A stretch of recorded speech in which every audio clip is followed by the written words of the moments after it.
The kiss lasted exactly 4 seconds. 4 seconds where Sebastian Kane believed he was kissing Victoria Ashford, the woman his family had chosen to be his wife. 4 seconds where his lips touched a mouth that tasted of honey and hope instead of champagne and calculated ambition. 4 seconds before he opened his eyes and realized the woman trembling in his arms, her eyes wide with shock and something that looked dangerously like longing, was a complete stranger. And in those 4 seconds, something inside Sebastian's carefully constructed world cracked wide open and would never close again. If you want to know how a case of mistaken identity at a Manhattan engagement party transformed a cold billionaire into a man willing to risk everything for real love, subscribe now and leave a like. If you believe that sometimes the universe puts the right person in front of us at exactly the wrong moment, or maybe exactly the right one. Tell me in the comments where you're watching from, because your presence here matters more than you know. The grand ballroom of the Plaza Hotel glittered like a jewelry box come to life. Crystal chandeliers cast prismatic light across marble floors, so polished they reflected the designer gowns of Manhattan's elite like mirrors. The air was thick with expensive perfume, the clink of champagne flutes, and the barely concealed gossip of people who had everything except authenticity. This was the engagement party of the year. Sebastian Kane, the 35-year-old tech mogul who'd revolutionized cloud computing and amassed a fortune that made even old money families whisper in envy, was finally getting married to Victoria Ashford, whose pedigree was as impeccable as her perfectly highlighted hair, and whose family's investment banking empire made even Sebastian's wealth look almost modest. But Sebastian stood alone on the terrace overlooking Central Park, his Brioni tuxedo fitting perfectly, yet feeling like a prison. His dark eyes, the color of espresso at midnight, stared out at the city he'd conquered, but couldn't seem to enjoy. At 35, he was everything society said a man should be. Successful, handsome with sharp cheekbones, and the kind of jaw that made photographers ask him to model, even though he never would. Wealthy beyond measure, connected to the right families through this arranged engagement. Yet he felt hollow, like one of the skyscrapers dotting the skyline. Impressive from the outside, but filled with empty spaces where a life should be. The engagement had been arranged 6 months ago over scotch in his father's study. "The Ashfords are perfect, Sebastian," Richard Kane had said, swirling his drink with the same calculated precision he brought to hostile takeovers. "Victoria understands our world. She won't make demands. She'll be an appropriate wife and eventually an appropriate mother to heirs who'll carry on both legacies." And Sebastian, who'd spent 35 years being the appropriate son, building the appropriate empire, living the appropriate life, had said yes because that's what appropriate men did. They didn't ask for love. They didn't even ask for compatibility. They built dynasties. Inside the ballroom, Elena Rossi adjusted the orchid centerpiece on table 12 for the 3rd time, her calloused fingers gentle with the delicate petals. At 28, she owned a small flower shop in Queens called Bloom, inherited from her grandmother, who'd emigrated from Sicily with nothing but flower seeds sewn into the hem of her dress, and a belief that beauty could grow anywhere if you loved it enough. Elena had bid ridiculously low on this plaza job, knowing she'd barely break even after expenses. But the exposure, God, the exposure could transform her struggling little shop into something that could finally pay all the bills, and maybe even afford her the luxury of hiring an employee so she wouldn't have to work 18-hour days anymore. She wore a simple black dress borrowed from her sister, her dark hair pulled back in a neat bun that kept escaping because her hair, like everything else about Elena, refused to be completely tamed. Her brown eyes, warm as melted chocolate, had shadows under them from exhaustion, but they still sparkled when she looked at her floral arrangements, these cascading masterpieces of white roses, orchids, and ivy that she'd spent 3 days creating. Each centerpiece was a small work of art, and Elena, who rarely felt proud of herself because her immigrant parents had taught her that pride came before fall, felt something close to pride tonight. "You there, flower girl?" A sharp voice cut through her moment. Elena turned to see Victoria Ashford herself, resplendent in a silver gown that probably cost more than Elena's annual rent, looking at a centerpiece with the kind of critical expression people reserved for things they assumed would disappoint them. "This orchid is wilting. Replace it immediately. I won't have imperfection at my engagement party." Elena bit back the response that the orchid was perfect, that Victoria clearly couldn't tell a healthy flower from a dying one, and simply nodded. "Of course, Miss Ashford. Right away." She escaped to the service corridor where she'd stored backup flowers, her heart pounding with the kind of humiliation that came from being treated as invisible, as less than. This was her world. She created beauty for people who couldn't see her, who looked through her as if she were glass. Elena Rossi might as well have been one of her own flower arrangements. Present, necessary for ambiance, but not actually human enough to matter. She grabbed a perfect white orchid, its petals like silk, and headed back into the glittering battlefield of the ballroom, trying not to notice how everyone else there seemed to belong in a way she never would, could never afford to. The universe has a strange sense of humor, or maybe it has a strange sense of justice. Because at the exact moment Sebastian stepped back, inside from the terrace, needing another drink to face another hour of this gilded cage he'd agreed to lock himself in, and at the exact moment Elena rounded the corner from the service corridor, carrying her replacement orchid, and not looking where she was going, because she was mentally calculating whether she could afford to eat something other than ramen this week. Two paths that should never have crossed collided in the doorway of the grand ballroom. Sebastian's hand caught Elena's elbow to steady her. The orchid tumbled from her grasp in slow motion, falling in a graceful arc toward the marble floor. And for one suspended heartbeat, they looked at each other. Really looked. Sebastian saw eyes that held exhaustion and determination, and something pure that he hadn't seen in his world in so long he'd forgotten such things existed. Elena saw a face carved from shadows and loneliness, eyes that, despite their coldness, held a desperate kind of hunger for something real, something true. "I'm so sorry," she whispered, breaking the spell, dropping to her knees to rescue the fallen orchid before it could be crushed under designer heels. "Don't," Sebastian said, surprising himself, kneeling beside her despite the Brioni tuxedo, despite the watching eyes of society around them. "Let me help." Their fingers touched as they both reached for the flower. And later, neither of them could explain what happened in that touch, how something electric and inevitable passed between two people who lived in completely different worlds, who should never have met, who certainly should never have mattered to each other. But they did. In that moment, impossibly, they did. Victoria found him 10 minutes later. Sebastian was back on the terrace, still holding the orchid Elena had left in his hand when she'd fled, embarrassed by the attention their collision had drawn. "Darling, there you are." Victoria's voice carried the particular chill that came from breeding and a complete absence of genuine warmth. "You missed my toast. Mother is furious. You know how she gets."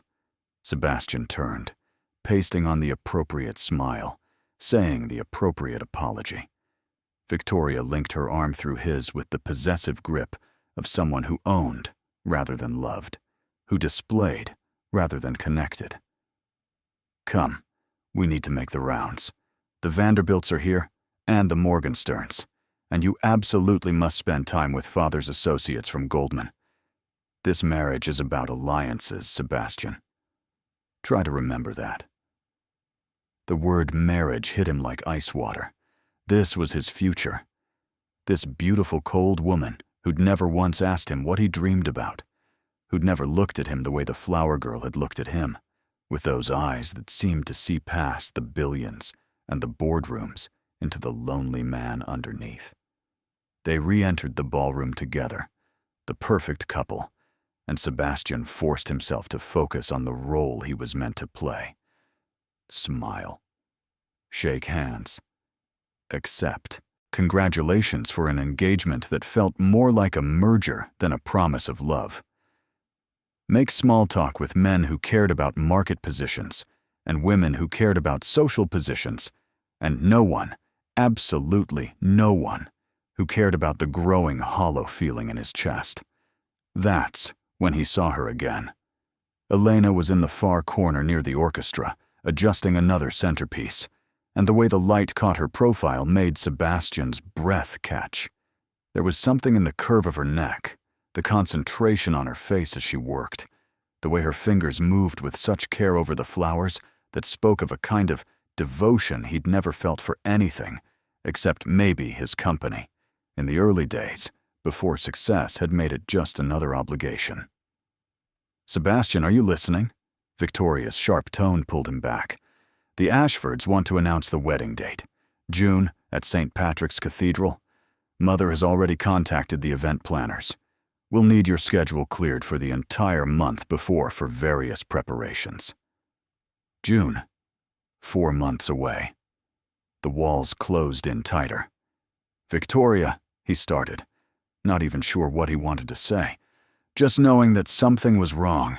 Something had been wrong for months, but he'd ignored it because appropriate men didn't break engagements, didn't follow impulses, didn't stare at flower girls across ballrooms like drowning men looking at life rafts. Yes?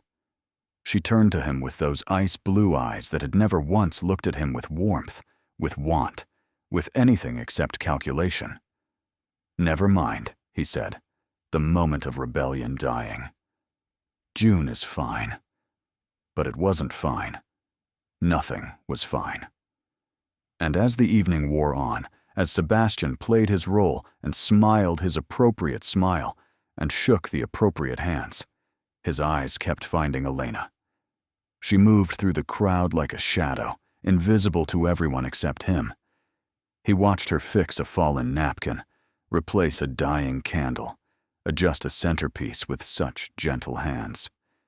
He saw her accept an insult from one of Victoria's friends, without a word, just a slight tightening around her eyes that spoke of dignity under fire, of strength that came from surviving rather than from privilege.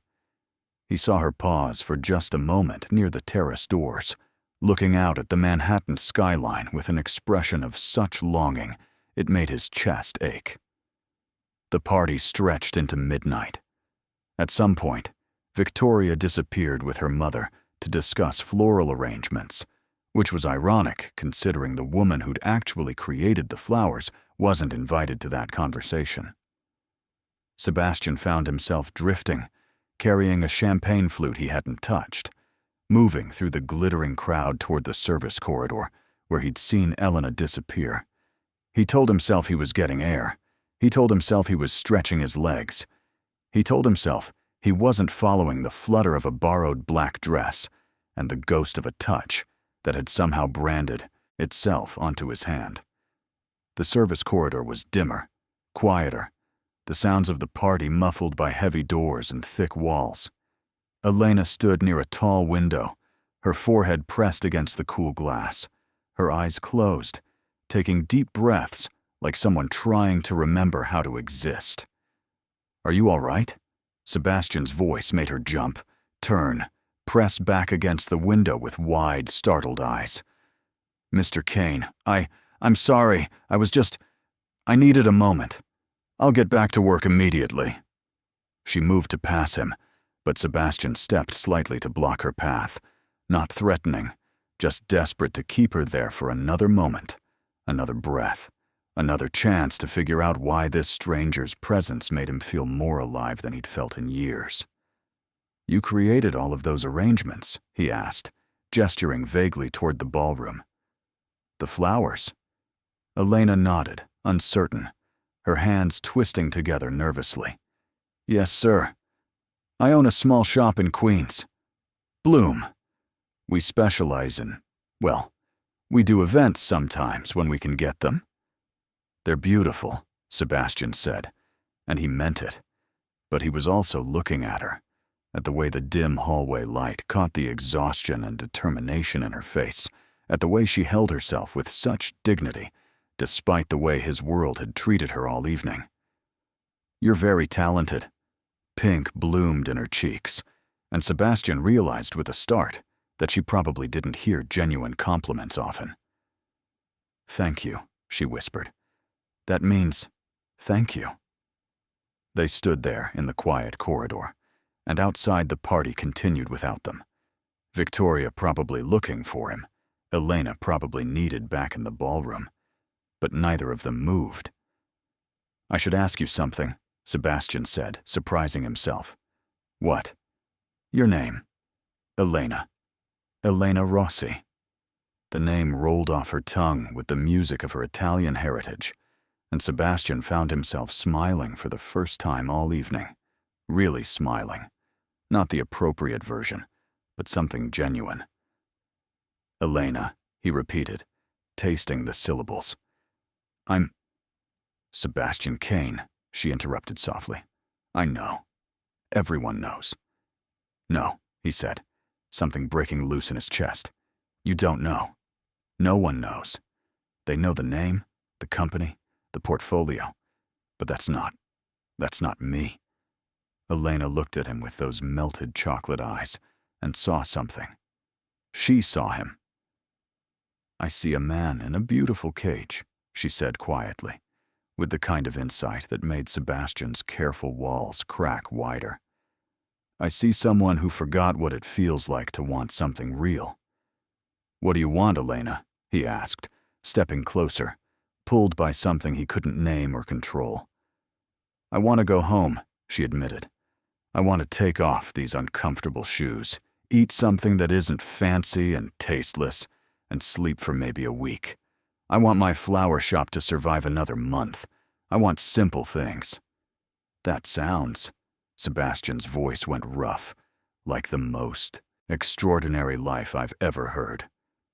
They were too close now, close enough that he could smell her scent, something simple and clean, like soap and flowers. Nothing like Victoria's expensive perfume that always gave him a headache. Close enough that he could see her pulse quickening at the base of her throat.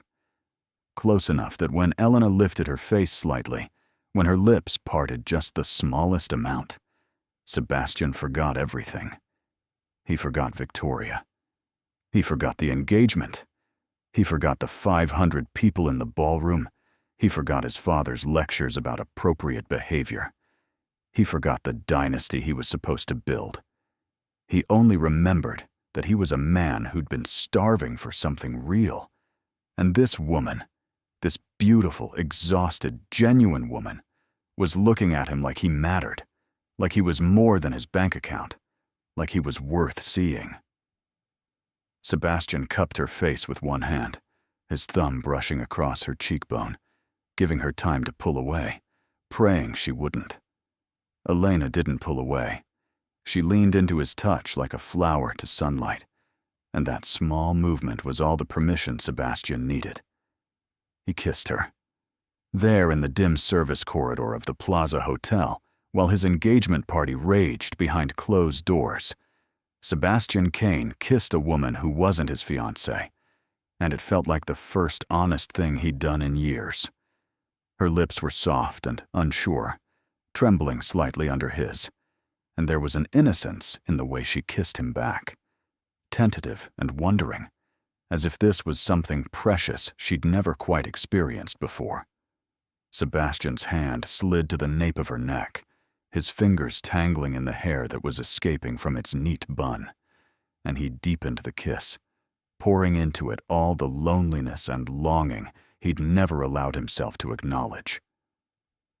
Elena made a small sound against his mouth, her hands coming up to clutch the lapels of his tuxedo, not to push him away, but to pull him closer, to anchor herself in a moment that was spinning out of control in the best and most terrifying way.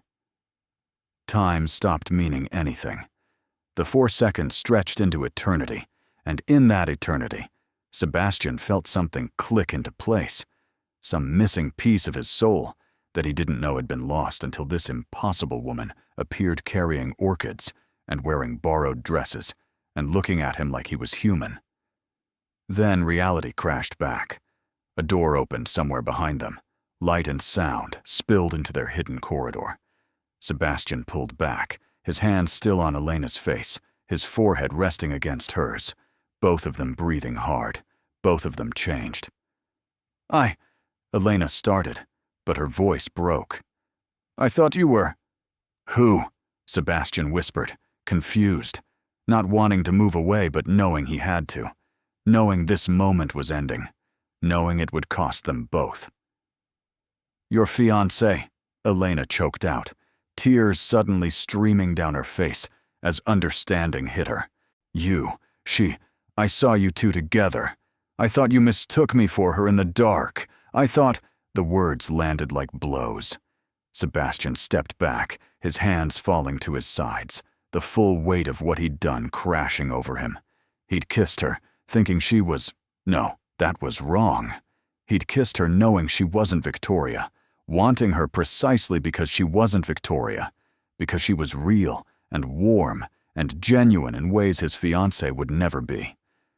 "Elena."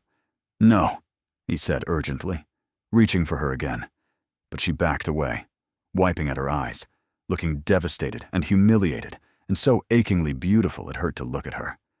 "I need to go," she whispered. I'm sorry. This was a mistake." "Don't," Sebastian said, but she was already running, her cheap shoes clicking on the marble floor, her borrowed dress disappearing around a corner, and Sebastian stood frozen, his lips still tingling from a kiss that had lasted 4 seconds and destroyed his entire carefully constructed world. He pressed his palms against his eyes, trying to breathe, trying to think, trying to understand what had just happened and what it meant and what he was supposed to do now. Because appropriate men didn't chase after flower girls. Appropriate men returned to their engagement parties, to their Ice Queen fiancés, to their appropriate lives. But Sebastian was so tired of being appropriate. "There you are." Victoria's voice cut like glass. She stood at the corridor entrance, backlit by the ballroom's glow, and her face was a mask of cold fury. "Do you have any idea how embarrassing it is to have my fiancé disappear at our own engagement party?"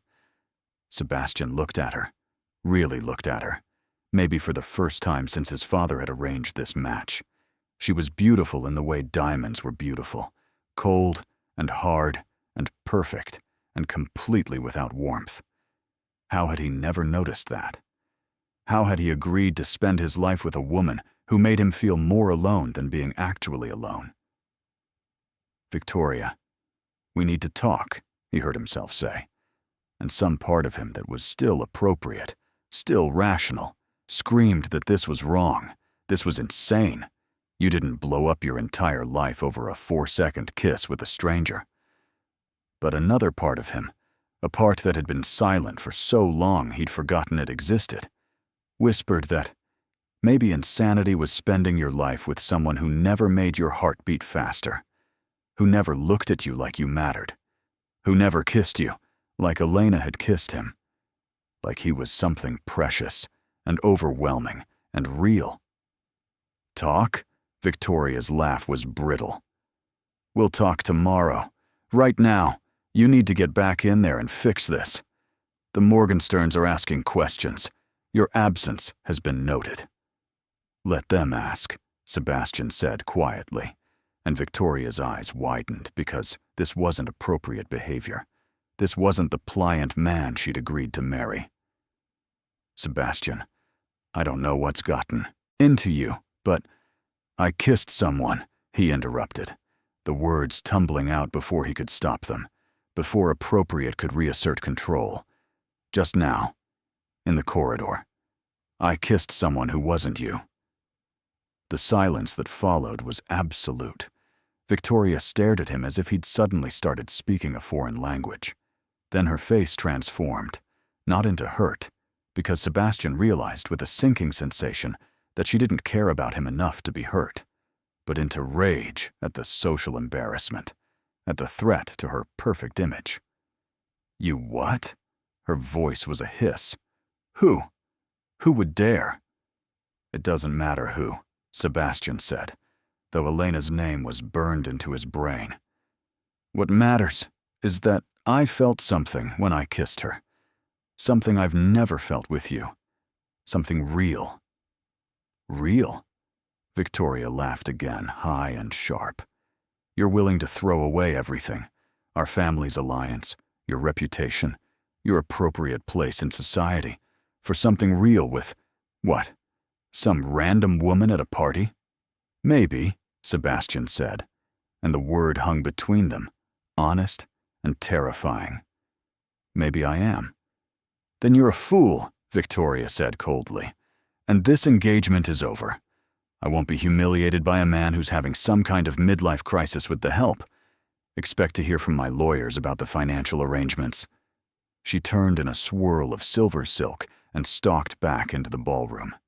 Moments later, Sebastian heard gasps, raised voices, the kind of scandal that would dominate Manhattan society pages for weeks. His phone started buzzing, text after text. His father, his lawyers, his business partners, all demanding to know what was happening, why Victoria was announcing the end of their engagement, why Sebastian had apparently lost his mind. He turned the phone off. For the first time in his adult life, Sebastian didn't care about appropriate. He only cared about finding a woman in a borrowed black dress who'd run from him thinking he'd mistaken her for someone else, when the truth was so much more complicated and terrifying. He'd kissed her knowing exactly who she was, a stranger with kind eyes and genuine smiles and orchids in her hands. He'd kissed her and felt alive. And now, standing in the wreckage of his appropriate life, Sebastian had to decide what that was worth. The answer came immediately, certain and clear as crystal. Everything. It was worth everything. Sebastian walked out of the Plaza Hotel without looking back. Behind him, his engagement party devolved into scandal. Ahead of him, somewhere in the Manhattan night, was a woman who owned a flower shop called Bloom and who'd kissed him like he mattered, who'd looked at him and seen not his billions or his connections, but a man in a beautiful cage. He was going to find her, and when he did, he was going to tell her the truth. That 4-second kiss hadn't been a mistake of identity. It had been the first real moment of his entire life. Finding someone in Manhattan when you only knew their first name and that they owned a flower shop in Queens should have been impossible. But Sebastian Kane hadn't built a tech empire by accepting impossibility. He sat in his penthouse apartment as dawn broke over the city, his laptop open, his fingers flying across keys, using every database and search engine and connection he had. Elena Rossi. Bloom. Queens. There couldn't be that many small flower shops owned by women with Italian last names in that borough. He was right. By 7 a.m., he had an address. By 8 a.m., he was standing outside a tiny storefront, wedged between a bodega and a laundromat, on a street where the buildings leaned together like tired friends. The shop window was crammed with flowers, bursting with color despite the gray morning, and a hand-painted sign in cheerful letters spelled out, "Bloom where beauty grows." Sebastian, in yesterday's tuxedo because he hadn't bothered going home to change, stared at the window like it held answers to questions he didn't know how to ask. Through the glass, he could see movement.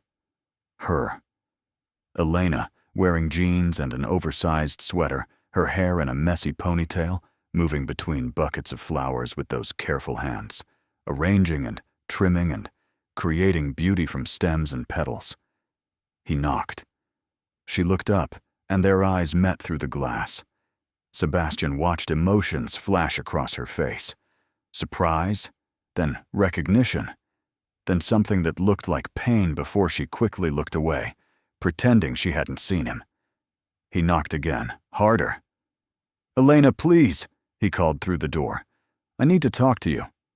She shook her head without looking at him, her hands trembling as she tried to continue working. "Elena, I'm not leaving until you let me explain." Minutes passed. 5, then 10. Sebastian stood there on the Queen's sidewalk in his Brioni tuxedo, drawing stares from people heading to work, not caring. Finally, the door clicked unlocked. Elena stood in the doorway, her arms crossed protectively over her chest, her eyes red like she'd been crying. "What do you want?" Her voice was small, hurt, nothing like the woman who'd looked at him with such wonder the night before. "To explain," Sebastian said. "To tell you the truth." "The truth?" She laughed without humor. "The truth is you're engaged to a beautiful rich woman, and you kissed the help in a dark corridor. Because, what? You were bored?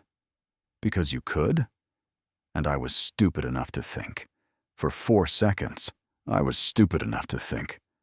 Her voice broke. "That wasn't what happened," Sebastian interrupted urgently, stepping into the shop before she could close the door. The space was tiny, crammed with flowers and vases and ribbons, smelling like heaven must smell, like hope and growth and possibility. "I didn't mistake you for Victoria. I kissed you knowing exactly who you were." Elena stared at him, confusion replacing some of the hurt. "But I thought, you said—" "You assumed," Sebastian corrected gently. "And I should have stopped you, should have explained immediately. But you ran before I could." "Why would you kiss me if you knew I wasn't your fiancé?" Elena whispered, and the question held such genuine bewilderment it made Sebastian's chest ache, like she couldn't imagine why someone would choose her, why someone would see her as worth the risk. "Because," Sebastian said, and the words came easier than he expected. "In the 4 seconds I kissed you, I felt more alive than I've felt in the entire year I've been engaged to Victoria. Because you looked at me like I was human, not a portfolio. Because when you touched my hand, reaching for that orchid, something happened that I can't explain or rationalize or make appropriate. It just was." Elena backed against a table full of roses, her hand coming to her mouth. "You. But your engagement, the party, your family, over," Sebastian said simply. "Victoria ended it last night. My father isn't speaking to me. My lawyers are having panic attacks. The society pages are calling me everything from reckless to having a mental breakdown. And I don't care about any of it because the only thing I can think about is finding you and telling you that kiss wasn't a mistake. It was the only real thing I've done in years." Tears spilled down Elena's cheeks. "You shouldn't have come here. You shouldn't have. This isn't your world, Sebastian. Look around." She gestured at the tiny, cluttered shop, at the broken AC unit in the window, at the second-hand register on the counter. "This is my life. I work 18 hours a day to barely stay afloat. I eat ramen for dinner most nights. I wear borrowed dresses to fancy parties because I can't afford my own. You live in penthouses and wear suits that cost more than my monthly rent. What exactly do you think happens here?" "I think," Sebastian said, moving closer, his eyes never leaving hers, "that I've spent 35 years building the wrong things, chasing money and status and appropriate relationships, when what I actually wanted was standing in front of me carrying an orchid. I think that you're the first person in a decade who's looked at me and seen something worth saving underneath all the billions. I think 4 seconds wasn't enough. I think I need more time." "More time for what?" Elena breathed, and he was so close now he could see the flecks of gold in her brown eyes. "To prove to you that I'm serious. To show you this isn't some billionaire fantasy where I play at being interested in a real woman before going back to my real world. To convince you that maybe, impossibly, we could build something together." "This is crazy," Elena whispered, but she didn't move away. "You don't even know me." "Then let me know you," Sebastian said. Have coffee with me. Let me take you to dinner. Give me a chance to show you I'm not the man you think I am, the cold billionaire who lives in a cage. Let me prove I can be someone real, someone worthy of the way you looked at me last night." "I looked at you like you were a mistake I was making," Elena said, but there was less conviction in her voice now. "You looked at me like I mattered," Sebastian corrected. "And no one's looked at me that way in so long I'd forgotten what it felt like. Please, Elena, one coffee, one conversation. And if after that you want me to leave and never come back, I will. I promise." She studied his face for a long moment, searching for something. Whatever she found must have satisfied her, because she finally, tentatively, nodded. "One coffee," she agreed. "But not in Manhattan. I know a place here in Queens. Somewhere normal, where you'll be completely out of place in that tuxedo." Sebastian smiled, real and wide, and so relieved he felt dizzy. "I'll change. Give me an hour to go home and look less like I walked out of a scandal." "You did walk out of a scandal," Elena pointed out, but there was the ghost of a smile on her lips. "Fair point," Sebastian laughed. "Then give me an hour to walk back into one. With you." Elena's smile grew wider, more genuine, and Sebastian felt that same click he'd felt during their kiss, like pieces of his soul rearranging themselves into a pattern that finally made sense. This woman in her tiny flower shop, surrounded by beauty she created with her own hands, was going to change his entire life. He could feel it with the same certainty he'd felt the first time he'd coded a program that would become his company. This was the start of something extraordinary. The diner Elena chose was the kind of place Sebastian had never been to in his life. Cracked vinyl booths, fluorescent lighting that flickered slightly, laminated menus sticky with years of use, and coffee that came in thick white mugs that didn't match. It was perfect. Sebastian sat across from Elena in the booth by the window, wearing jeans and a simple black sweater, clothes he'd forgotten he even owned, and felt more comfortable than he'd felt in his Brioni tuxedo at the plaza. "You look different," Elena said, studying him over her coffee. "Normal, almost." "I feel different," Sebastian admitted. "Like I'm actually here instead of performing being here, if that makes sense." Elena tilted her head. That gesture he was already learning meant she was thinking deeply about something. "It makes sense. Last night you looked like you were drowning in that party. Now you just look like a guy drinking bad coffee in Queens." "This coffee isn't bad," Sebastian protested, taking another sip of the bitter brew that was nothing like the artisanal single-origin pour-overs his penthouse machine made. "It's terrible," Elena laughed. "But it's honest. That's the difference." Honest. The word hung between them. "Tell me about your shop," Sebastian said, wanting to know everything about her, needing to understand how this woman had walked into his life for 4 seconds and unraveled everything. "Why flowers?"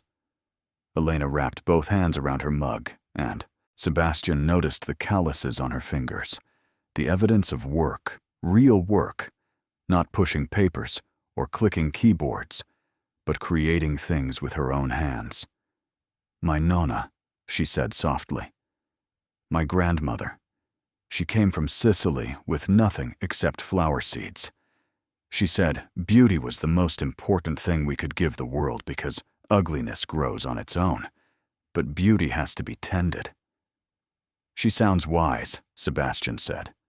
"She was," Elena smiled, but it was sad. "She died 3 years ago and left me the shop. I thought it would be easy, you know. Keep doing what she'd done, make arrangements, sell flowers. But running a business it's drowning most days. I'm barely staying afloat. Last night's job, that was supposed to be my big break. The exposure, the chance to be seen by people who could afford my work regularly." Her laugh was bitter. "Instead, I ended up kissing the groom at someone else's engagement party. Very professional." "I'm glad," Sebastian said simply. Elena looked up sharply. You're glad I torpedoed my professional reputation? I'm glad you kissed me back, he clarified.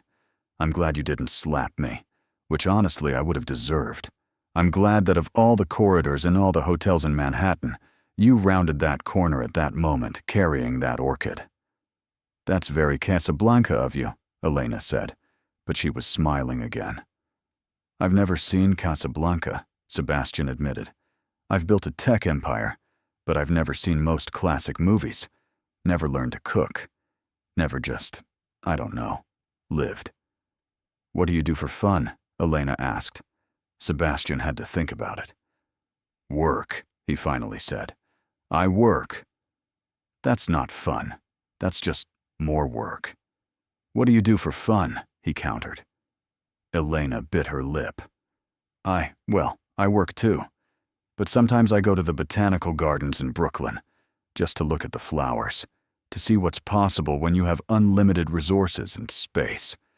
Sometimes I make myself dinner, something good, and eat it slowly instead of standing over the sink.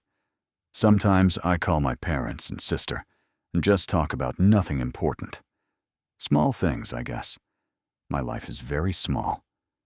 It sounds extraordinary, Sebastian said, and he meant it.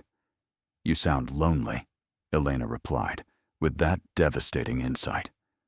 I am lonely, he admitted, the words coming easier than they should with a woman he'd just met. I've been lonely for years, but kept pretending I wasn't, because admitting it would mean admitting that everything I'd built, all the success and wealth and status, hadn't actually made me happy.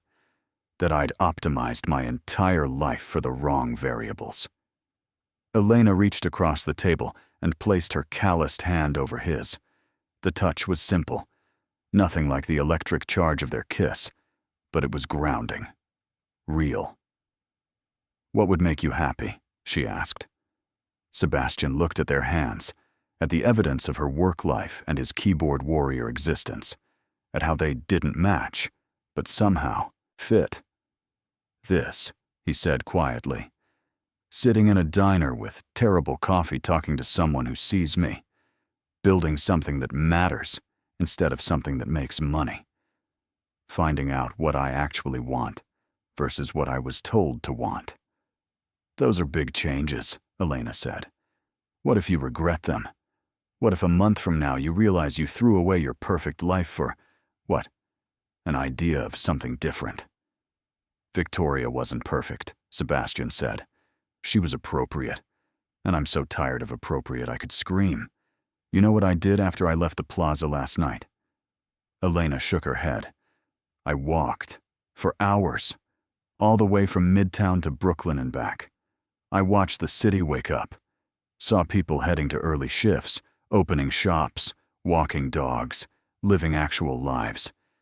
And I realized I've been so busy building my empire, I forgot to build a life.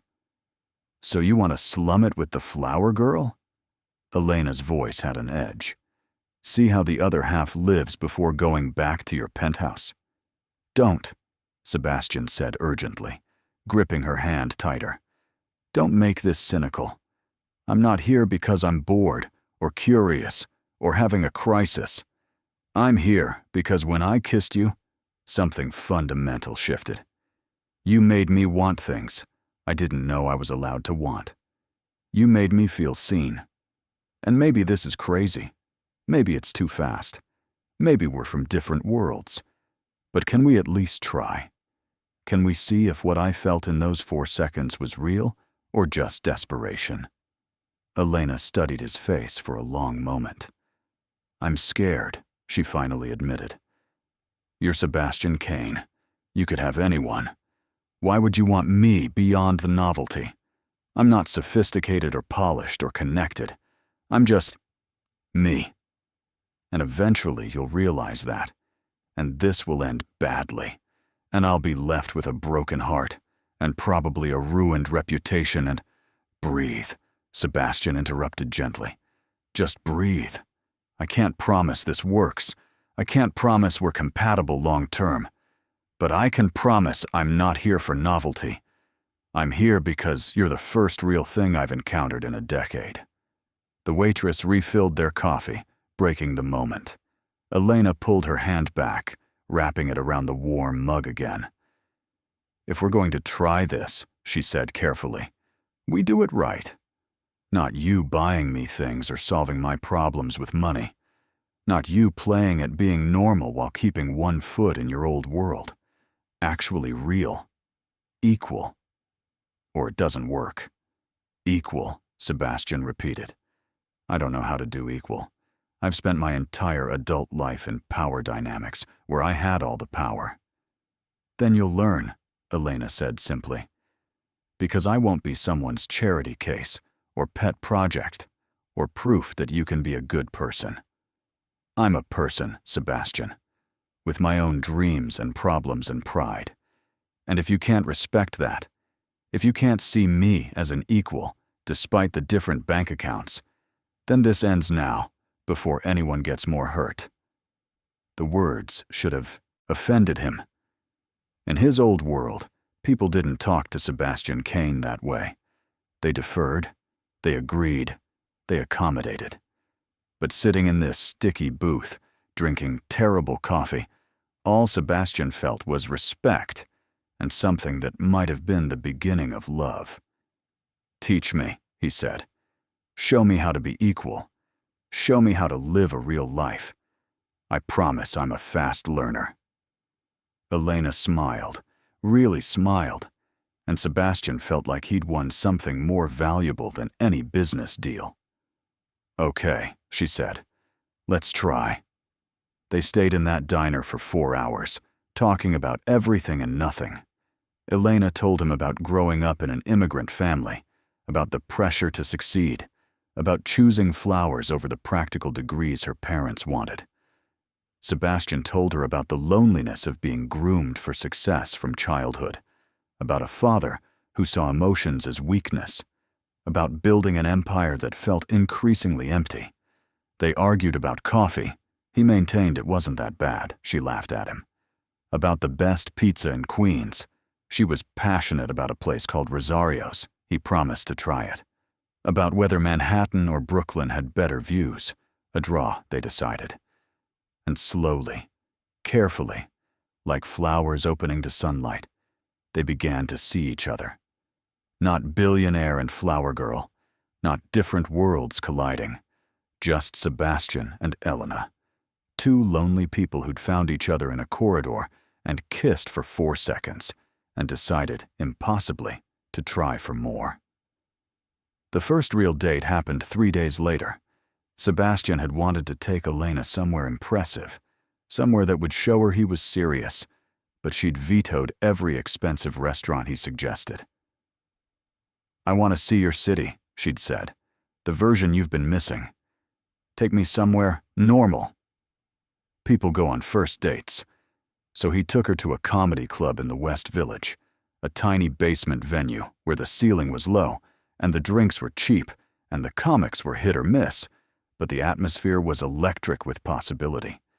They sat in the back, pressed together on a bench meant for smaller people, and Sebastian found himself laughing, really laughing, for the first time in years. Elena's laugh was infectious, loud and unrestrained, nothing like the polite tittering he was used to from his usual circles. Between acts, their hands found each other in the darkness, fingers intertwining with a naturalness that shouldn't have been possible between two people who'd known each other for less than a week. "This is perfect," Sebastian whispered against her ear, and felt her shiver slightly at the proximity. "This is normal," Elena corrected, but she was smiling. "This is what real people do." After the show, they walked through Washington Square Park despite the October chill. Street performers still played, their music mixing with the sounds of the city, and students from NYU clustered around the fountain, and everything felt vibrantly, intensely, alive in a way Sebastian's usual world never did. "Tell me something no one knows about you," Elena said, walking close enough that their shoulders bumped. "Something real."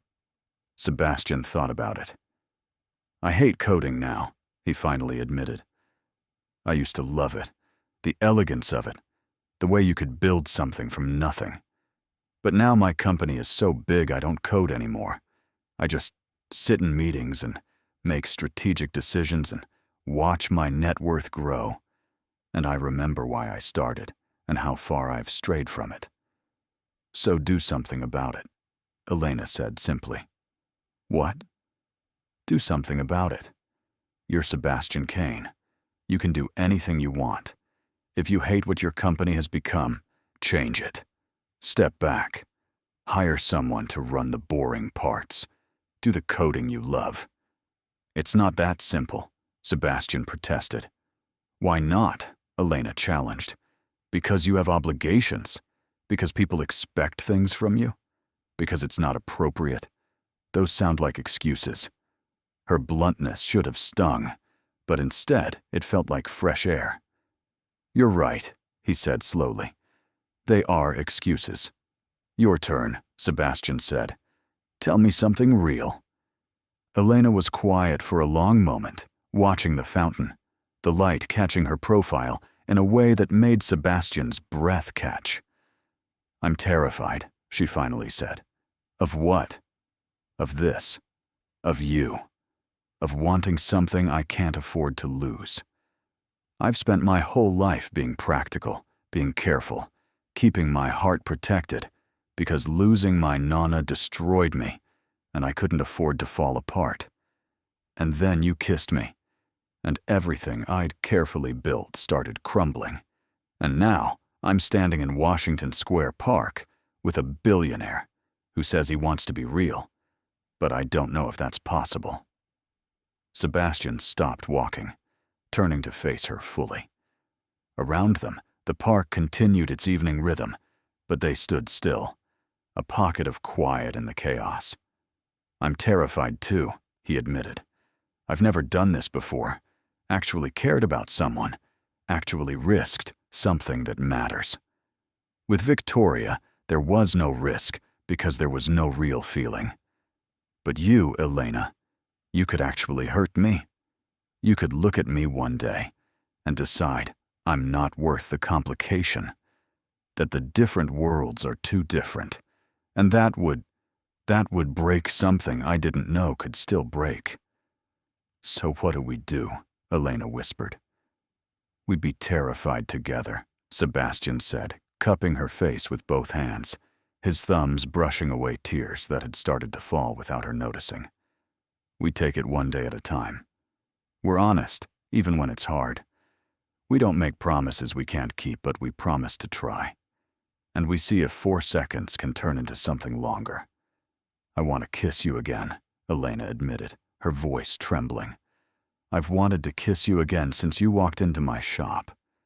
What's stopping you? Sebastian asked, and Elena laughed through her tears. The fact that we're in public, that people might see.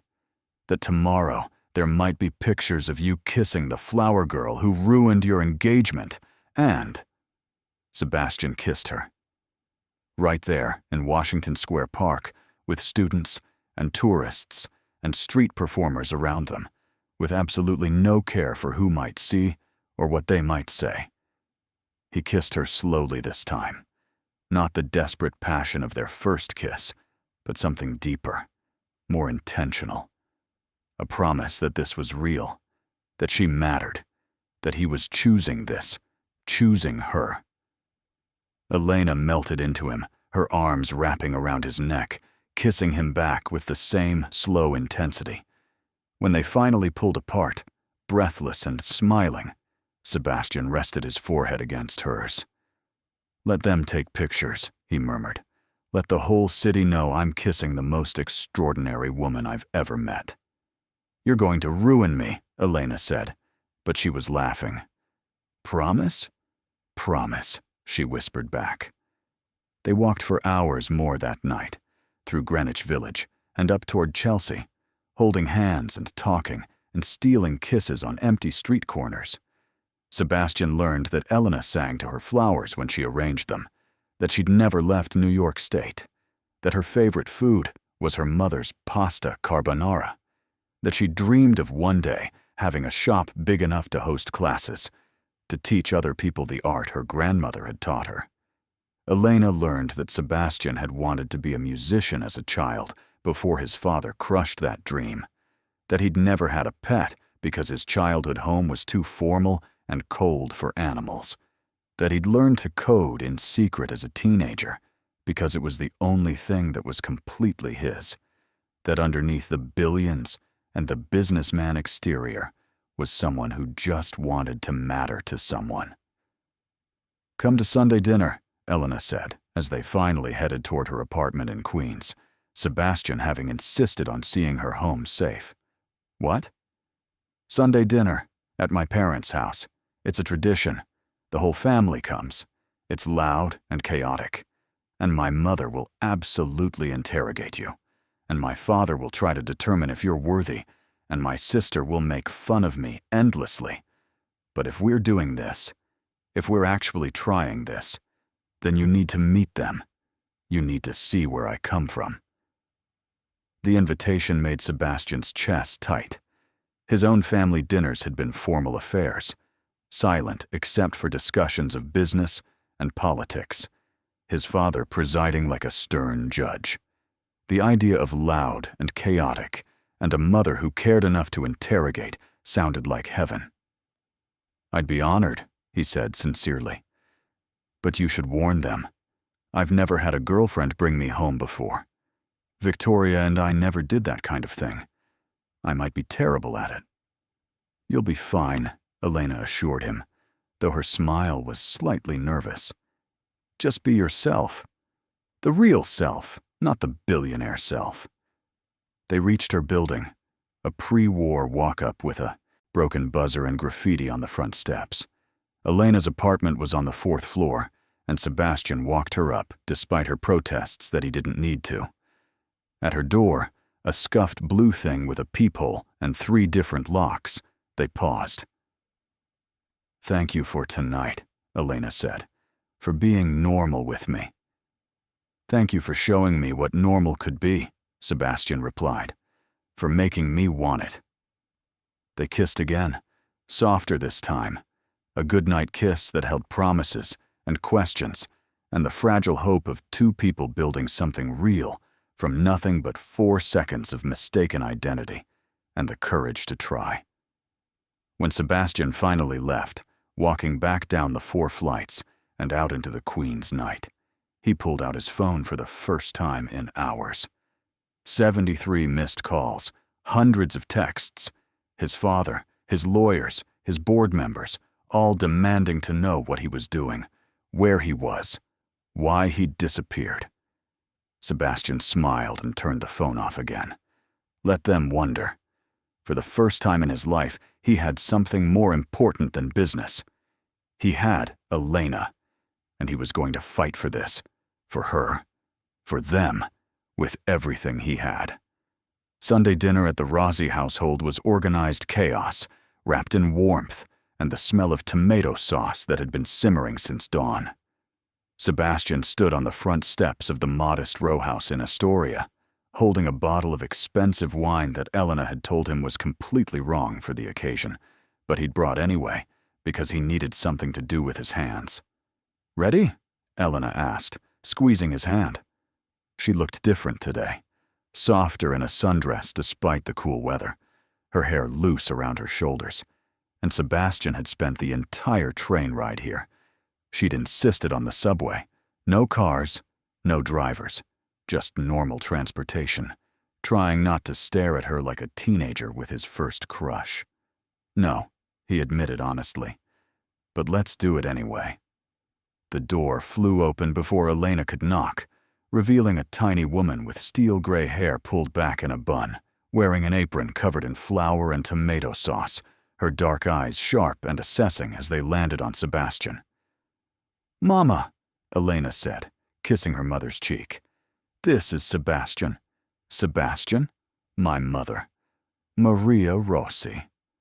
"Mrs. Rossi," Sebastian said, extending his hand with the wine. "Thank you for having me. Elena speaks about you all the time." Maria ignored the hand and the wine, instead stepping forward and cupping Sebastian's face between her small, surprisingly strong hands, turning his head this way and that, as if examining produce at a market. "Too thin," she pronounced. "You don't eat enough. Come, we fix this." She grabbed his hand and pulled him into the house before he could protest, and behind him, Elena was trying not to laugh. The house was small but immaculate, every surface crowded with family photos and religious icons and the accumulated treasures of a life lived fully. The smell of food was overwhelming, garlic and tomatoes and bread baking, and voices came from deeper in the house, multiple conversations happening simultaneously in a mixture of English and Italian. "Roberto," Maria called, "come meet Elena's young man." A barrel-chested man with thick black hair going silver at the temples emerged from the kitchen, wiping his hands on a dish towel. Roberto Rossi had the same dark eyes as his daughter, but where Elena's held gentleness, his held a father's protective assessment. "So," he said, crossing his arms, "you're the billionaire." "Dad," Elena groaned, "we talked about this. You promised to be nice." "I am being nice," Roberto protested. "I could be asking much harder questions, like why a man his age isn't already married, or why he threw away a perfectly good engagement to chase my daughter." The directness should have intimidated Sebastian. In his world, people danced around difficult topics, using euphemisms and corporate speak to avoid confrontation. But there was something refreshing about Roberto's bluntness, something honest. "I threw away the engagement because it was a lie," Sebastian said simply, "because I was building a life I didn't want with a woman I didn't love. And then I met your daughter and realized what I'd been missing, what I want to build instead." Roberto studied him for a long moment, then nodded slowly. "Good answer. Come, help me with the antipasto." The afternoon unfolded like nothing Sebastian had ever experienced. The dining room table, extended with extra leaves to accommodate everyone, was crowded with Elena's family. Her sister Sophia and Sophia's husband Marco, with their 2 young children, who ran shrieking through the house with endless energy. Her cousin Nico, who worked construction and immediately started questioning Sebastian about building codes and architectural software. Her Aunt Teresa, who kept refilling everyone's wine glasses while telling increasingly embarrassing stories about Elena as a child. Her Uncle Giovanni, who spoke mostly Italian, but kept nodding approvingly at Sebastian for reasons he couldn't quite understand. The food kept coming in waves: antipasto with prosciutto and fresh mozzarella, pasta with Maria's Sunday gravy, the tomato sauce rich with meatballs and sausage and braciole, chicken cacciatore, roasted vegetables, bread still warm from the oven. Sebastian, who usually picked at his food during business lunches, found himself eating more than he had in weeks, and every time his plate looked close to empty, Maria appeared beside him with more. "Eat, eat," she commanded. "You have no meat on your bones. How are you supposed to take care of my Elena if you blow away in strong wind?" "Mama," Elena protested, blushing. "We've been dating for a week. No one's taking care of anyone." "A week?" Aunt Teresa laughed. "When I met my Salvatore, I knew in 5 minutes I'd marry him. Time is just time. The heart knows faster." "Tell us about your work, Sebastian," Sophia said, redirecting the conversation with the skill of someone used to managing chaos. "Elena says you built a tech company." Sebastian found himself explaining cloud computing and data architecture to a table full of people who had no background in technology, and to his surprise, they asked intelligent questions. Roberto wanted to know about security.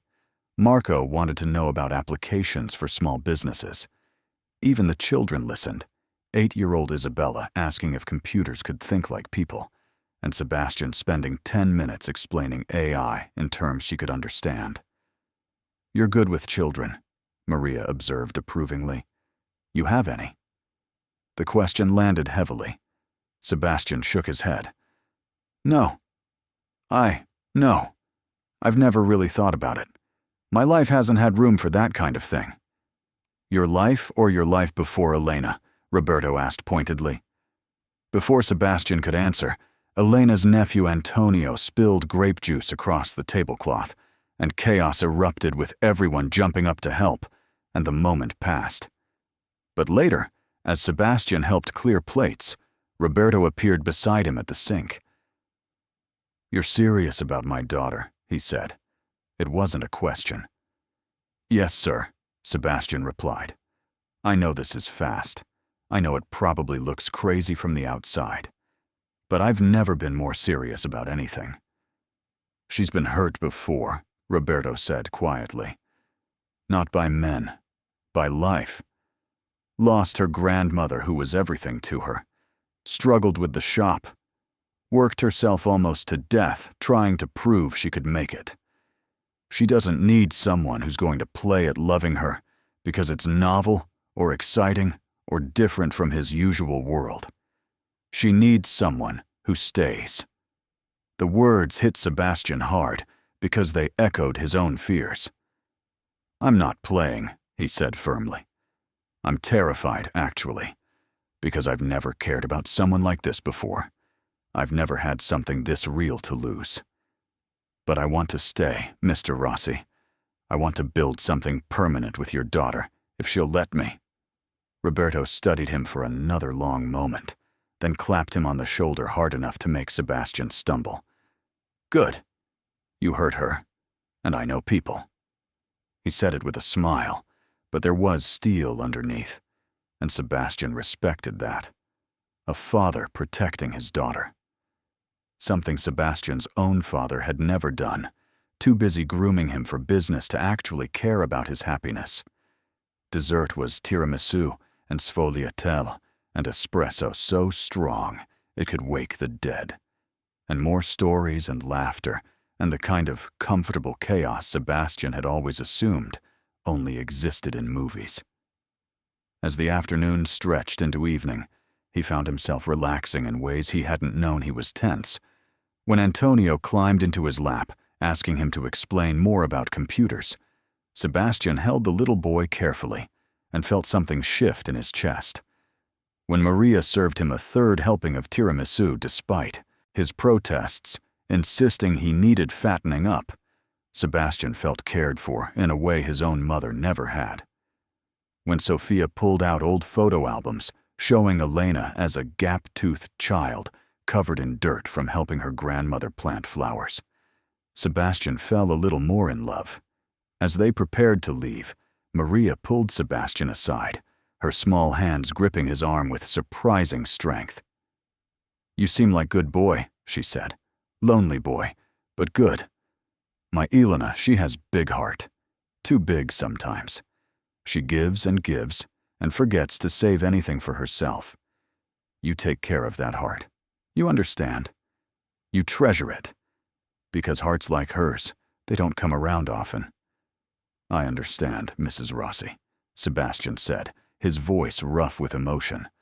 I promise I'll treasure it. Her. All of her. Maria patted his cheek. Good. Now you come back next Sunday. I make lasagna. Walking to the subway later, their hands intertwined, Elena looked up at him. That wasn't too terrible, was it? It was perfect, Sebastian said honestly. Your family is. They're what family should be. Loud and messy and loving and real. I've never experienced anything like it. They liked you, Elena said, sounding surprised. Even my dad. And he never likes anyone I date. Not that I've dated much, but you know what I mean. I liked them too, Sebastian replied. More than liked. They made me understand what I've been missing my whole life. Not just the money or success, but the connection, the belonging. They rode the subway back to Manhattan in comfortable silence, Elena's head on his shoulder, and Sebastian realized with a clarity that was almost painful that he was falling in love with her. Not the idea of her, not the novelty or the escape from his old life, but actually her. The way she sang quietly under her breath, without realizing it. The way she checked on every flower in her shop like they were children. The way she fit against his side like she'd always belonged there. The way her family had absorbed him into their chaos without judgment. The way she looked at him like he was worth seeing. When they reached her building, Sebastian walked her up the 4 flights as always. At her door, Elena turned to face him, her brown eyes serious. "Thank you for today," she said, "for being real with my family, for not looking down on them or being fake polite, for just being you." "Thank you for sharing them with me," Sebastian replied, "for letting me be part of something genuine." They kissed goodnight, and this time, when Sebastian pulled away, he heard himself say 3 words he'd never said to anyone before. Words he'd never meant, never felt, never understood the weight of until this moment. "I'm falling for you, Elena. I need you to know that." Elena's breath caught. Tears filled her eyes. "That terrifies me," she whispered. "Good," Sebastian said gently, "because it terrifies me too. But I'm doing it anyway." He kissed her forehead and forced himself to walk away before he could say more, before he could confess that falling wasn't quite right. He'd already fallen. Completely, irreversibly, irrevocably in love with a flower girl from Queens who'd kissed him for 4 seconds and changed his entire world. 3 weeks into their relationship, Sebastian did something he'd never done before. He took a week off. No calls, no emails, no board meetings or investor updates. His assistant nearly had a heart attack when he made the announcement. His father called 17 times before Sebastian finally answered and simply said, "I'm living my life, Dad. You should try it sometime."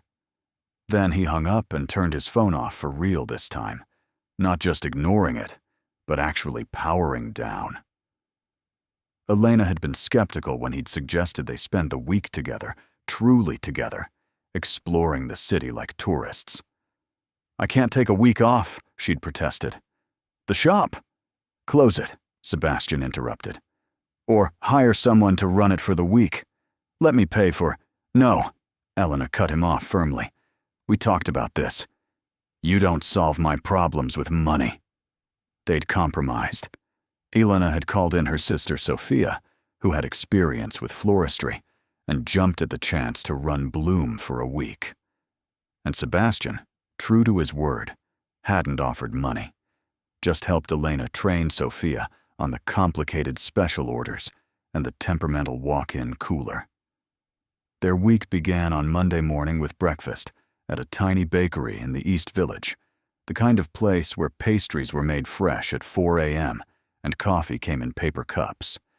They ate chocolate croissants standing on the sidewalk, licking butter from their fingers, and Sebastian couldn't remember ever feeling so content. "Where to first?" Elena asked, consulting a list she'd made of places she'd always wanted to see, but never had time for. Tourist destinations that native New Yorkers avoided. "Your pick," Sebastian said. "This is your week, too." They started at the Statue of Liberty, taking the ferry with crowds of tourists who asked Sebastian to take their photos and had no idea they were asking a billionaire to play photographer. Elena stood at the railing as they approached Liberty Island, her hair whipping in the wind, her face turned toward the statue with an expression of such wonder it made Sebastian's chest tight. "My nonna saw this when she arrived from Sicily," Elena said softly. "She told me it was the most beautiful thing she'd ever seen because it meant possibility, the chance to build something new." "You're building something new," Sebastian said, wrapping his arms around her from behind, his chin resting on her shoulder. "Your shop, your life, your dreams. She'd be proud." "I hope so," Elena whispered. "I hope she'd think I'm doing it right." They climbed to the crown despite the crowds and the narrow stairs, and at the top, looking out over the harbor toward the city skyline, Sebastian felt something shift. He'd built so many of those buildings, helped fund their construction through real estate investments, but he'd never actually looked at them like this, with wonder instead of calculation. "Which one is yours?" Elena asked. "None of them," Sebastian admitted. "I invested in them, but I didn't build them.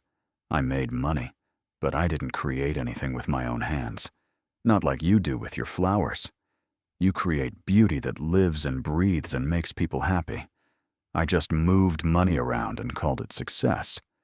"You could create again," Elena said, turning in his arms to face him. "You told me you loved coding once, before it became just business.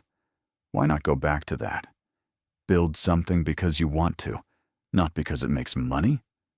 The idea had been circling in Sebastian's mind since their coffee shop conversation, growing stronger every day he spent with Elena, watching her pour love into every arrangement, seeing the satisfaction on her face when a difficult design came together.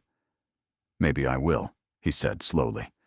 "Maybe it's time to remember why I started all this, before the money and the status and the appropriate life took over." They kissed there at the crown of the Statue of Liberty, and tourists around them smiled and took pictures, and Sebastian didn't care. Let them document this. Let the world see that Sebastian Kane was kissing a woman in public like he meant it, like she mattered, like this was real. The week unfolded like a love letter to the city. They saw Hamilton from the cheap seats Elena insisted on, sitting so far back they could barely see the stage. But the music washed over them, and Sebastian watched Elena mouth along to every word, her face glowing with joy. They explored the Metropolitan Museum of Art for an entire day, and Elena showed him how to look at paintings, really look at them, not just acknowledge their historical significance, but feel what the artist felt.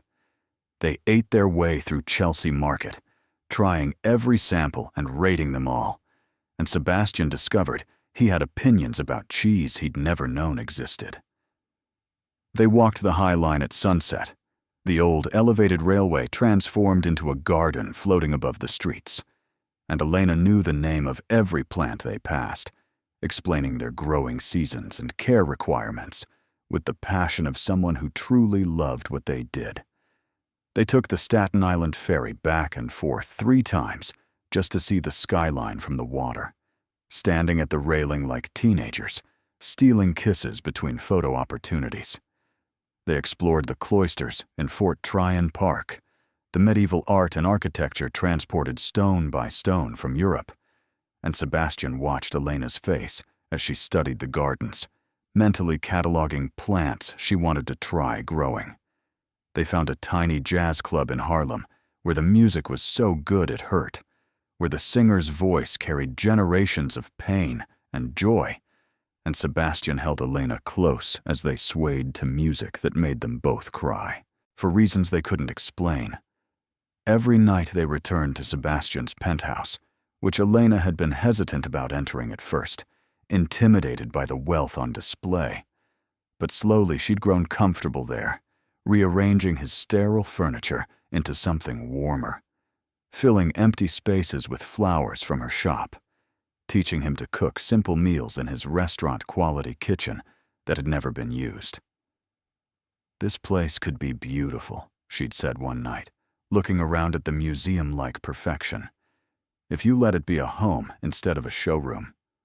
So they'd made it a home, or started to, bought throw pillows in colors that actually matched, found art at a street fair instead of a gallery, cooked pasta with too much garlic, and laughed when they got sauce on the marble counters. And every night they grew closer, not just physically, though there was that tension building between them, electric and undeniable, but emotionally. They talked for hours, sharing histories and dreams and fears. Elena told him about the terror of inheriting the shop, the weight of carrying her grandmother's legacy, the nights she'd cried herself to sleep worried about bankruptcy. Sebastian told her about the loneliness of his childhood, about a mother who'd cared more about appearances than affection, about the pressure of being groomed for success from age 5, about the emptiness of achieving everything you were supposed to want and feeling nothing. "You're not empty," Elena said one night as they sat on his couch, her body tucked against his side, his fingers playing with her hair. "You're just finally letting yourself feel things. That's not emptiness. That's waking up."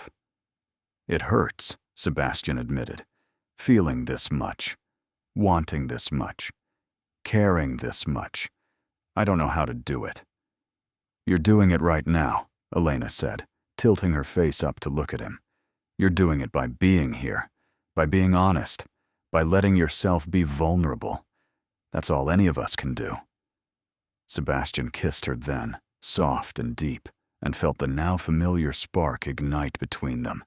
Every time he kissed her, touched her, held her, it got harder to stop. The physical desire was there, intense and growing, but it was wrapped in so much more. Tenderness, trust, the terrifying certainty that this woman had become essential to him in ways he didn't fully understand. "Stay with me tonight," he heard himself whisper against her lips. I don't mean just stay. Sleep here. Wake up here. Let me make you breakfast." Elena pulled back slightly, studying his face. "Just sleep?" Her voice was careful. "Just whatever you're comfortable with," Sebastian said honestly. "I want you. God, I want you. But I want more than that, too. I want to wake up next to you. I want to know what you look like first thing in the morning. I want to make you terrible coffee and burn your toast and argue about the crossword. I just want more. All of it. Everything." "That's a lot of wanting," Elena said, but she was smiling. "Too much?" "Maybe not enough," she replied, and kissed him again. She stayed that night, and it was innocent and perfect and excruciating all at once. They slept in Sebastian's enormous bed, with unnecessary amounts of space between them, both trying to be respectful, both wanting more, but neither willing to push. But sometime during the night, gravity won, and Sebastian woke with Elena curled against his chest, her hand over his heart, her face peaceful in sleep. He lay there in the pre-dawn darkness, hardly daring to breathe, memorizing this moment. The weight of her against him, the smell of her shampoo, the soft sound of her breathing, the absolute rightness of having her here in his space, in his bed, in his life. "I can feel you staring," Elena murmured without opening her eyes. "Can't help it," Sebastian admitted. "You're here, in my bed. It feels like a miracle." Elena opened her eyes then, those warm brown eyes still soft with sleep, and smiled at him. "Morning," she whispered. "Morning," he whispered back. And then they were kissing, morning breath and all, and it was real and imperfect and more romantic than any perfect moment Sebastian had ever experienced.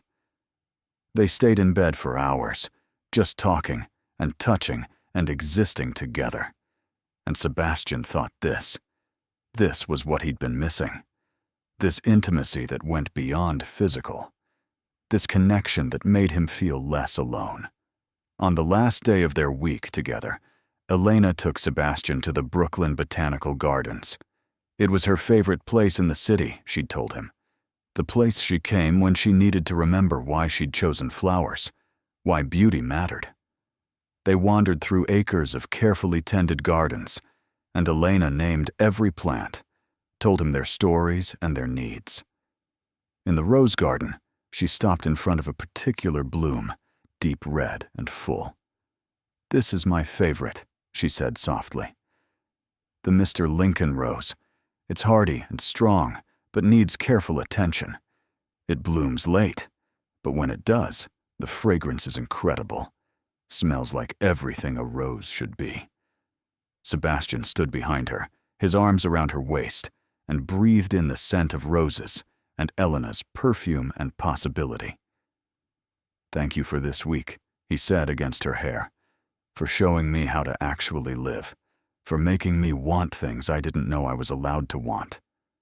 What do you want, Sebastian? Elena asked, turning in his arms, her eyes searching his face. You, he said simply. All of you. Not just dates and stolen moments, but everything. Your mornings and your nights and your frustrations and your dreams. I want to help your shop succeed, not because I'm solving problems with money, but because I believe in what you're building. I want Sunday dinners with your family, and terrible coffee in Queen's diners, and fights about nothing important. I want you, Elena. I'm in love with you. The words hung between them, huge and terrifying and true. Elena's eyes filled with tears. That terrifies me, she whispered. I know, Sebastian said. Me too. But I need you to know. I need you to understand this isn't temporary for me. This isn't a phase, or an escape, or curiosity.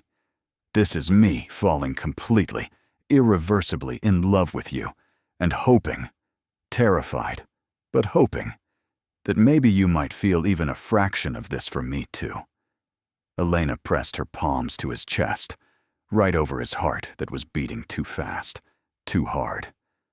I love you too, she said, and the words came out choked, but clear. I've been trying not to because it's too fast and too much and too terrifying, but I do. I love you, Sebastian Kane, and I don't know how this works, or if it even can work, long term, but I love you anyway. Sebastian kissed her there in the rose garden, with sunlight filtering through the trees and the scent of Mr. Lincoln roses surrounding them, and it felt like a vow, like a promise, like the beginning of forever. Love changed everything and nothing. The weeks that followed their confession were both blissfully perfect and comfortingly normal. Sebastian went back to work, but with a new perspective, delegating more, leaving the office at reasonable hours, actually taking weekends off. Elena ran her shop with Sebastian visiting during slow moments, bringing her lunch and staying to help water plants while she worked on arrangements. They fell into rhythms. Morning coffee at the Queen's diner, evening walks regardless of weather. Sunday dinners with the Rossi family becoming a tradition Sebastian looked forward to more than any board meeting. But there was tension, too, humming beneath the surface. The physical desire that had been building since that first kiss grew stronger each day. They hadn't slept together yet, hadn't taken that final step, both of them aware that when they did, something fundamental would shift. Sebastian didn't push, patient in ways he'd never been patient about anything else, willing to wait until Elena was ready. But the wanting was there, constant and aching, in every kiss that lasted too long, every touch that lingered. Every night she stayed over, and they held each other in his enormous bed, pretending to sleep, while desire thrummed between them. It was Elena who finally broke first. 2 months into their relationship, on a Friday evening when she'd come to his penthouse after closing the shop, exhausted, but happy, because she'd just landed a contract to provide flowers for a series of corporate events. "This is going to save me," she'd said, collapsing onto his couch with such relief it made Sebastian's chest ache. 3 months of steady work. I can finally breathe. They'd celebrated with champagne and takeout Thai food, and at some point, celebration had turned into slow kisses on the couch, and those kisses had turned into something more urgent. "Sebastian?" Elena breathed against his mouth, and there was a question in how she said his name. "Yeah?" He pulled back, slightly, trying to read her expression. "I'm ready," she said simply. I want you. All of you. Tonight." Sebastian's heart stuttered. "Are you sure? We don't have to rush. I can wait as long as you need." "I'm sure," Elena said, her hands framing his face, her eyes clear and certain. "I love you. I trust you. And I want this. I want us." They moved to his bedroom slowly, stopping to kiss against walls, to breathe each other in, to let anticipation build. Sebastian lit candles even though it was a cliché because Elena deserved romance, deserved ceremony, deserved to know this mattered. When they finally came together in his bed, when clothing was shed with trembling hands, and Elena lay beneath him, wearing nothing but trust and love and vulnerability, Sebastian paused. "You're shaking," he whispered, his hand gentle on her face. "So are you," Elena pointed out. And it was true. Sebastian was shaking too, not from nervousness, but from the overwhelming emotion of this moment, this woman, this gift she was giving him. "I love you," he said, needing her to hear it again. "I love you so much it terrifies me." "Show me," Elena whispered, pulling him closer. "Show me how much." Sebastian had been with women before, relationships that were purely physical, with no emotional connection. But this was different.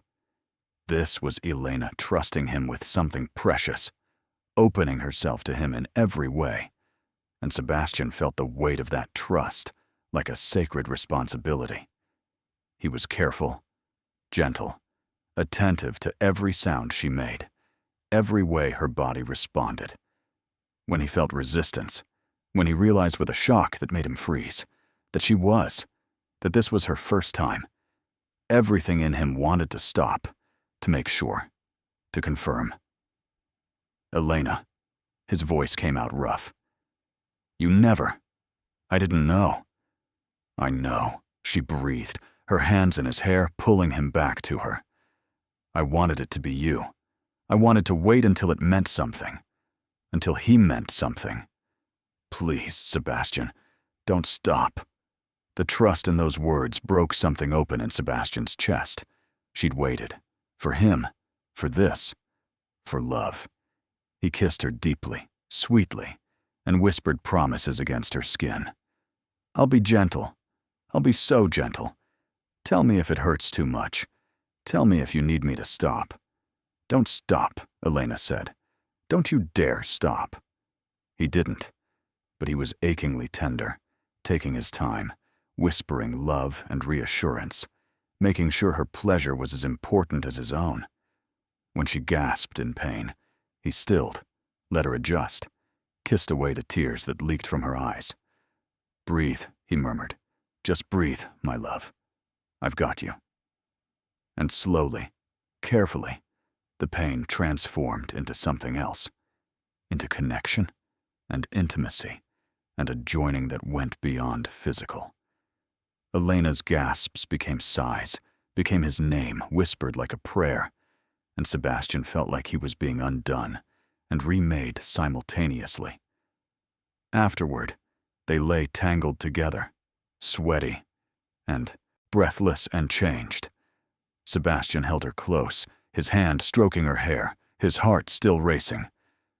"Are you okay?" he asked softly. "Did I hurt you?"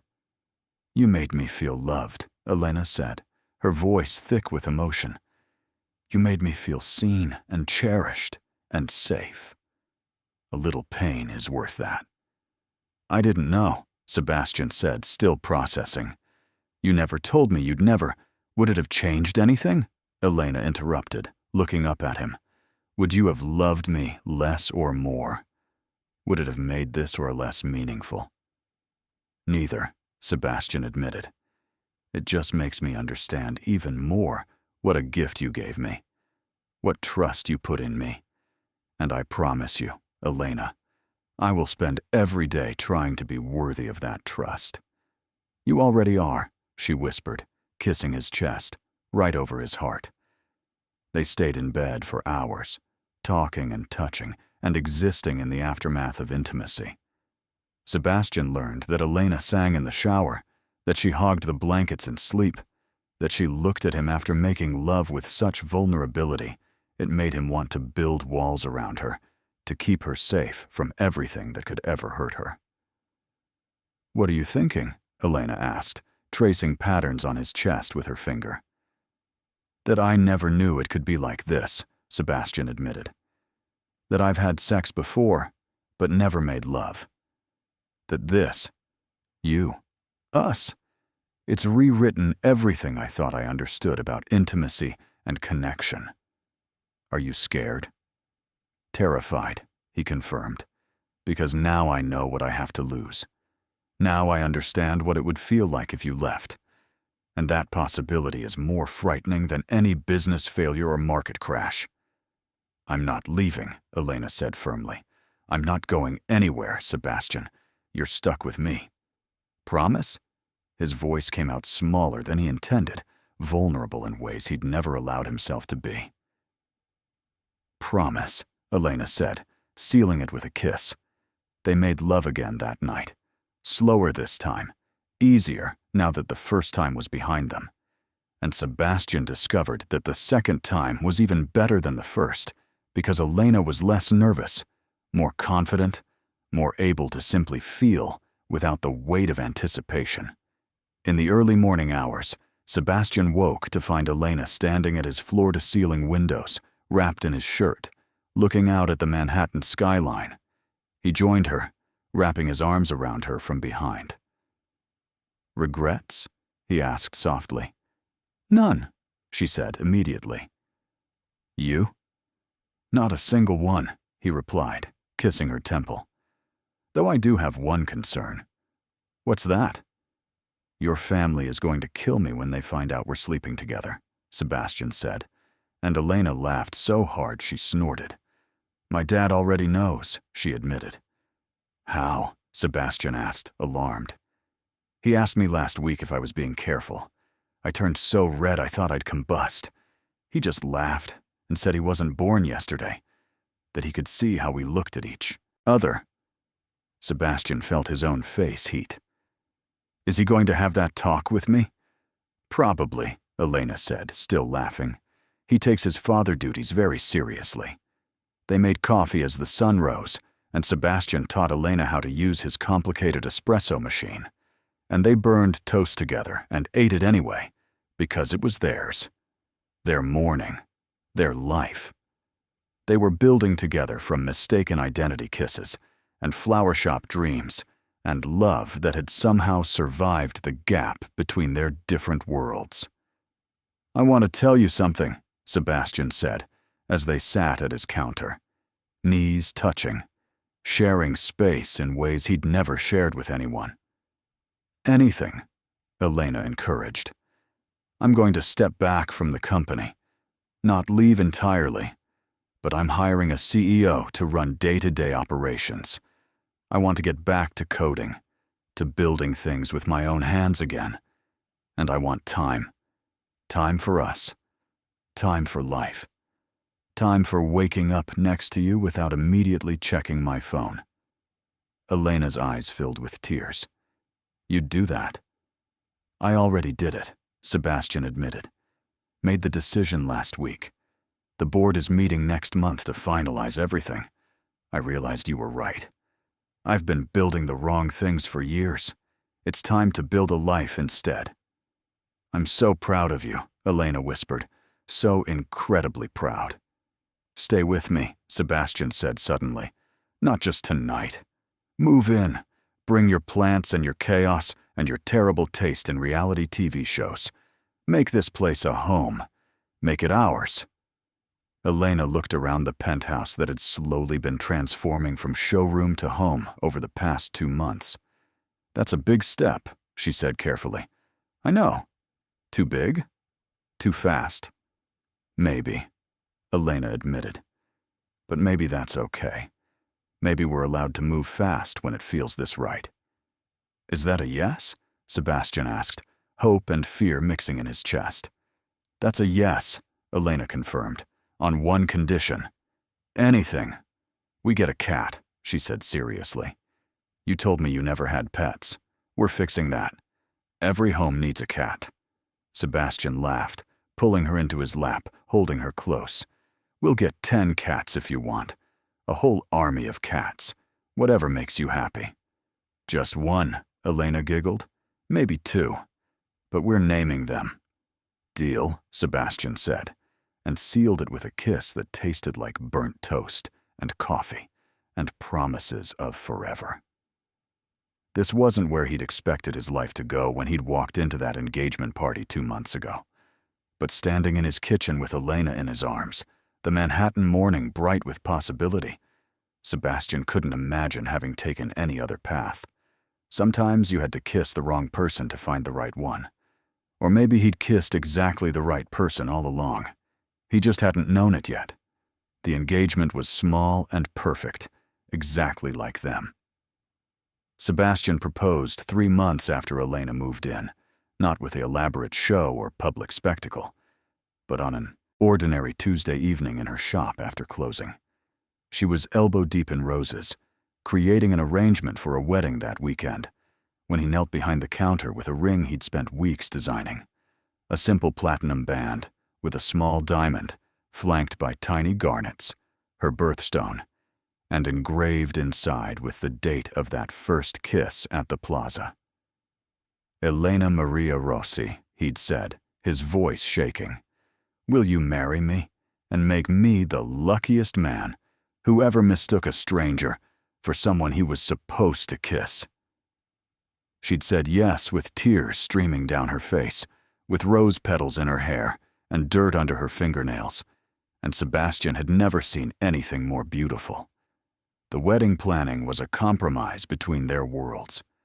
Maria insisted on a church ceremony at the small Catholic church where Elena had been baptized. Sebastian's mother, making her first appearance in his life in months, suggested the plaza. They compromised on a botanical garden in Brooklyn, where they'd first confessed their love, with dinner at a restaurant in Astoria that Maria approved of and Sebastian's mother tolerated. The guest list was eclectic. Elena's huge Italian family took up half the seats, Sebastian's business associates, and the few friends he'd accumulated who actually cared about him rather than his money filled the rest. His father didn't come, too busy disapproving of his son's choices to celebrate them. But Sebastian found he didn't care. He had Roberto, who'd pulled him aside the week before and said simply, "You make my daughter happy. You're already my son. The ceremony is just paperwork." That had meant more than any blessing from his biological father ever could. The wedding day dawned clear and crisp, April giving them one of those perfect spring days that felt like a gift. Elena's dress was simple lace, nothing like the designer gowns Sebastian's mother had pushed for, purchased from a small boutique and altered by her Aunt Teresa. She wore her grandmother's veil, yellowed with age but precious, and carried a bouquet of Mr. Lincoln roses and white peonies that she'd arranged herself the night before. When Sebastian saw her walking down the aisle, Roberto on her arm looking proud and protective simultaneously, he couldn't breathe. This was real. This was happening. This extraordinary woman was choosing him, choosing their life together, choosing love over logic. His vows were simple because anything elaborate would have felt false. "Elena, you came into my life carrying flowers and wearing a borrowed dress, and you made me question everything I thought I knew about success and happiness and what it meant to live a real life. You taught me that wealth means nothing without connection, that status means nothing without love, that all the skyscrapers in Manhattan couldn't fill the emptiness inside me, but 4 seconds of kissing you could. I promise to choose you every day, to build a life with you that matters, to deserve the incredible gift of your love, to never stop seeing you the way I saw you that first night, like you were the most extraordinary thing in the room, even though you were just the woman fixing flowers, while everyone else looked right through you." Elena's vows made him cry, something Sebastian had never done in public before. "Sebastian, you mistook me for someone else when you kissed me. But in those 4 seconds, you saw me more clearly than anyone ever had. You looked past the exhaustion and the borrowed dress and the girl who was invisible to everyone else, and you saw someone worth knowing. You showed me that real love isn't about fixing each other or completing each other, but about choosing each other exactly as we are. I promise to keep showing you the city through new eyes, to keep challenging you when you retreat into appropriate, to love you not for what you have, but for who you are underneath all of it, to be your home the way you've become mine. They were married by a retired priest who'd known Elena's grandmother, who blessed them in Italian and English and told them that love was God's greatest gift and their greatest responsibility. When Sebastian kissed his bride, really kissed her with no propriety or restraint, just pure love and joy, the garden erupted in cheers. Maria was crying. Sophia was crying. Even Roberto had suspiciously bright eyes. And Sebastian felt something settle in his chest, some peace clicking into place. This was family. This was home. This was everything. The reception was joyful chaos. No formal seating charts, just tables full of food that Maria had helped cater, and wine flowing freely, and music that ranged from Italian folk songs to the jazz Elena loved, to the classic rock Sebastian had discovered he enjoyed. They danced their first dance to a song about building homes from broken pieces, swaying together in the center of the dance floor while everyone watched, and Sebastian whispered in Elena's ear, "I can't believe you're my wife." "Better believe it," Elena whispered back. "You're stuck with me forever now." Toasts were given. Sophia told embarrassing stories about Elena's childhood. Marco, slightly drunk, gave relationship advice that was actually wise. Nico talked about how Sebastian had quietly invested in his construction company, giving him the capital to expand, and how that kind of generosity without fanfare was what real wealth looked like. Roberto raised a glass and said simply, "To my new son, may you always love my daughter as much as you do today. And may you always remember, I know where you live." Even Sebastian's mother, stiff and uncomfortable but trying, offered a toast about new beginnings and finding happiness in unexpected places. As the evening wound down, as guests began to leave with hugs and promises to visit, Sebastian and Elena found themselves alone for a moment, on a bench, surrounded by night-blooming jasmine. "Happy?" Sebastian asked, pulling her close. Deliriously, Elena confirmed. "You?" "I didn't know I could be this happy," he admitted. "I didn't know this kind of happiness existed outside of movies and fairy tales. But here it is. Here you are. My wife." The word still felt new and wonderful on his tongue.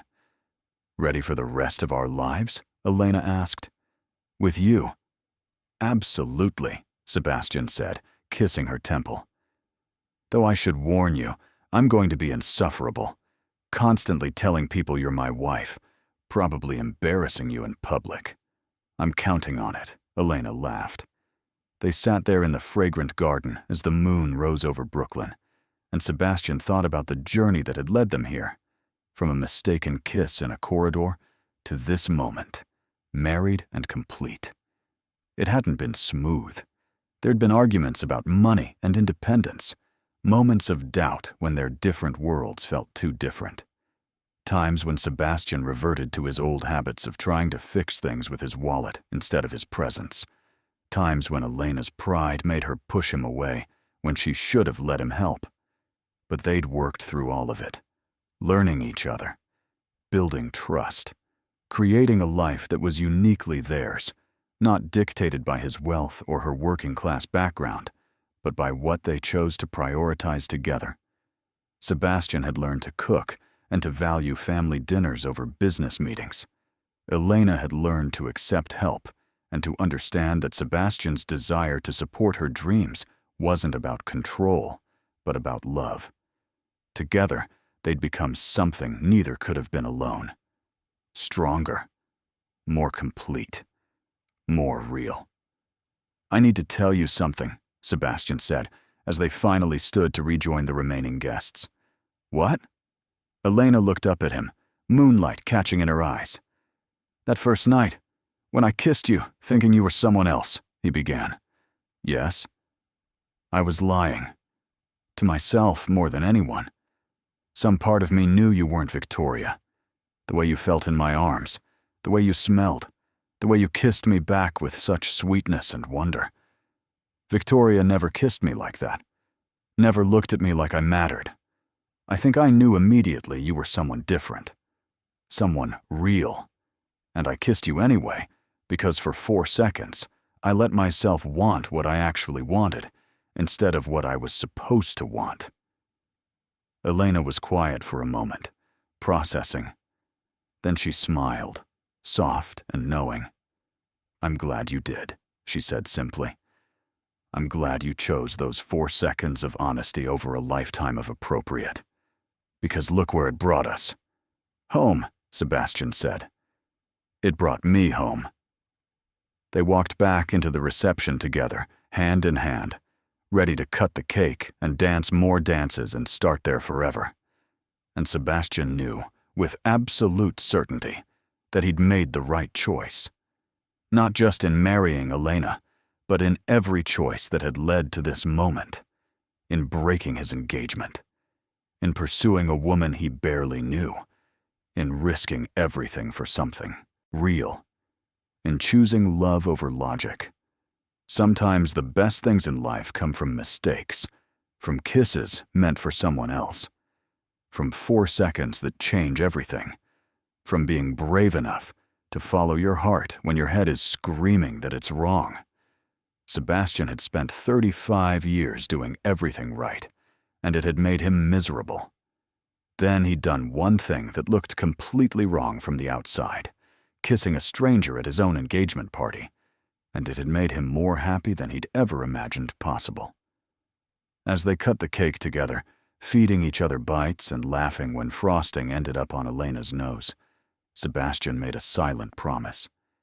To never stop choosing her, to never stop seeing her, to never stop being grateful for the incredible luck of being in exactly the wrong place at exactly the right time to kiss exactly the right woman. Marriage, Sebastian discovered, was both harder and easier than he'd expected. Easier because coming home to Elena every day, waking up beside her every morning, building a life together felt natural as breathing. Harder because merging 2 very different lives, 2 different approaches to everything from finances to free time, required constant communication and compromise. They fought sometimes, real fights, not polite disagreements. About money mostly, because despite Sebastian's best efforts to respect Elena's independence, his instinct was still to throw money at problems. When Bloom needed a new cooler and Elena was trying to save up for it, Sebastian had almost bought one and had it installed before she found out. The fight that followed was spectacular. "I'm not a project for you to fix," Elena had shouted, angrier than he'd ever seen her. "I'm your wife, your equal, and I need to solve my own business problems." "I was just trying to help," Sebastian had protested. "By taking away my agency? By making decisions without me? That's not help, that's control." They'd slept in separate rooms that night, both stubborn, both hurt. But in the morning, they'd talked it through. Sebastian explaining his deep-seated need to provide, to protect, to use his resources to make her life easier. Elena explaining her equally deep-seated need to prove she could succeed on her own terms, that she was with him, for him, not his money, that accepting his help too easily felt like losing herself. They'd compromised. Sebastian could help when asked, but Elena would ask for specific help rather than him swooping in to save the day uninvited. It was clumsy at first, both of them navigating new patterns, but slowly they found their rhythm. The cooler eventually broke completely, and Elena swallowed her pride and asked if Sebastian knew any commercial refrigeration companies. He did, made some calls, negotiated a good price, and let Elena pay for it herself on a payment plan the company agreed to, because Sebastian's name carried weight. It wasn't perfect, but it was theirs. Work evolved too. Sebastian, stepped fully back from day-to-day operations of his company, staying on as chairman, but letting the new CEO run things. He set up a small office in the spare room of their apartment, the penthouse they'd transformed from showroom to home, with Elena's plants and warm colors and evidence of actually living. He coded again, for the first time in years, building apps and programs just because they interested him, not because they'd make money. Some failed. Some succeeded. He didn't care about the outcomes the way he used to. The joy was in the creation, in using his mind to build something from nothing. Elena's shop slowly grew. The corporate contract led to more contracts. Her reputation spread. She hired an assistant, then two. Started offering classes on weekend mornings, teaching flower arrangement to people who wanted to learn her grandmother's techniques. The shop remained small, cramped, wonderfully chaotic, but it became profitable in ways it never had before. Not because Sebastian fixed it, but because Elena's talent and work ethic finally had stable ground to stand on. "I'm proud of you," Sebastian told her one evening as they reviewed her quarterly numbers together, a compromise they'd reached about his involvement. "Look at what you've built." "We built it," Elena corrected. "You gave me confidence even when you weren't giving me money. You believed in me when I was ready to give up. That matters, Sebastian. Your faith in me matters more than any investment ever could."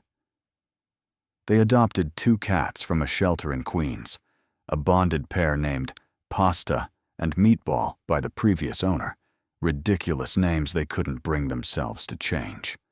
The cats ruled the apartment with iron paws, knocking over Sebastian's coffee while he coded and sleeping in Elena's plant arrangements. It was chaos. It was perfect. It was home. Sunday dinners at the Rossi house continued, expanded now to include Sebastian's mother sometimes. Awkward, but trying. She'd never be as warm as Maria, never as easy with affection.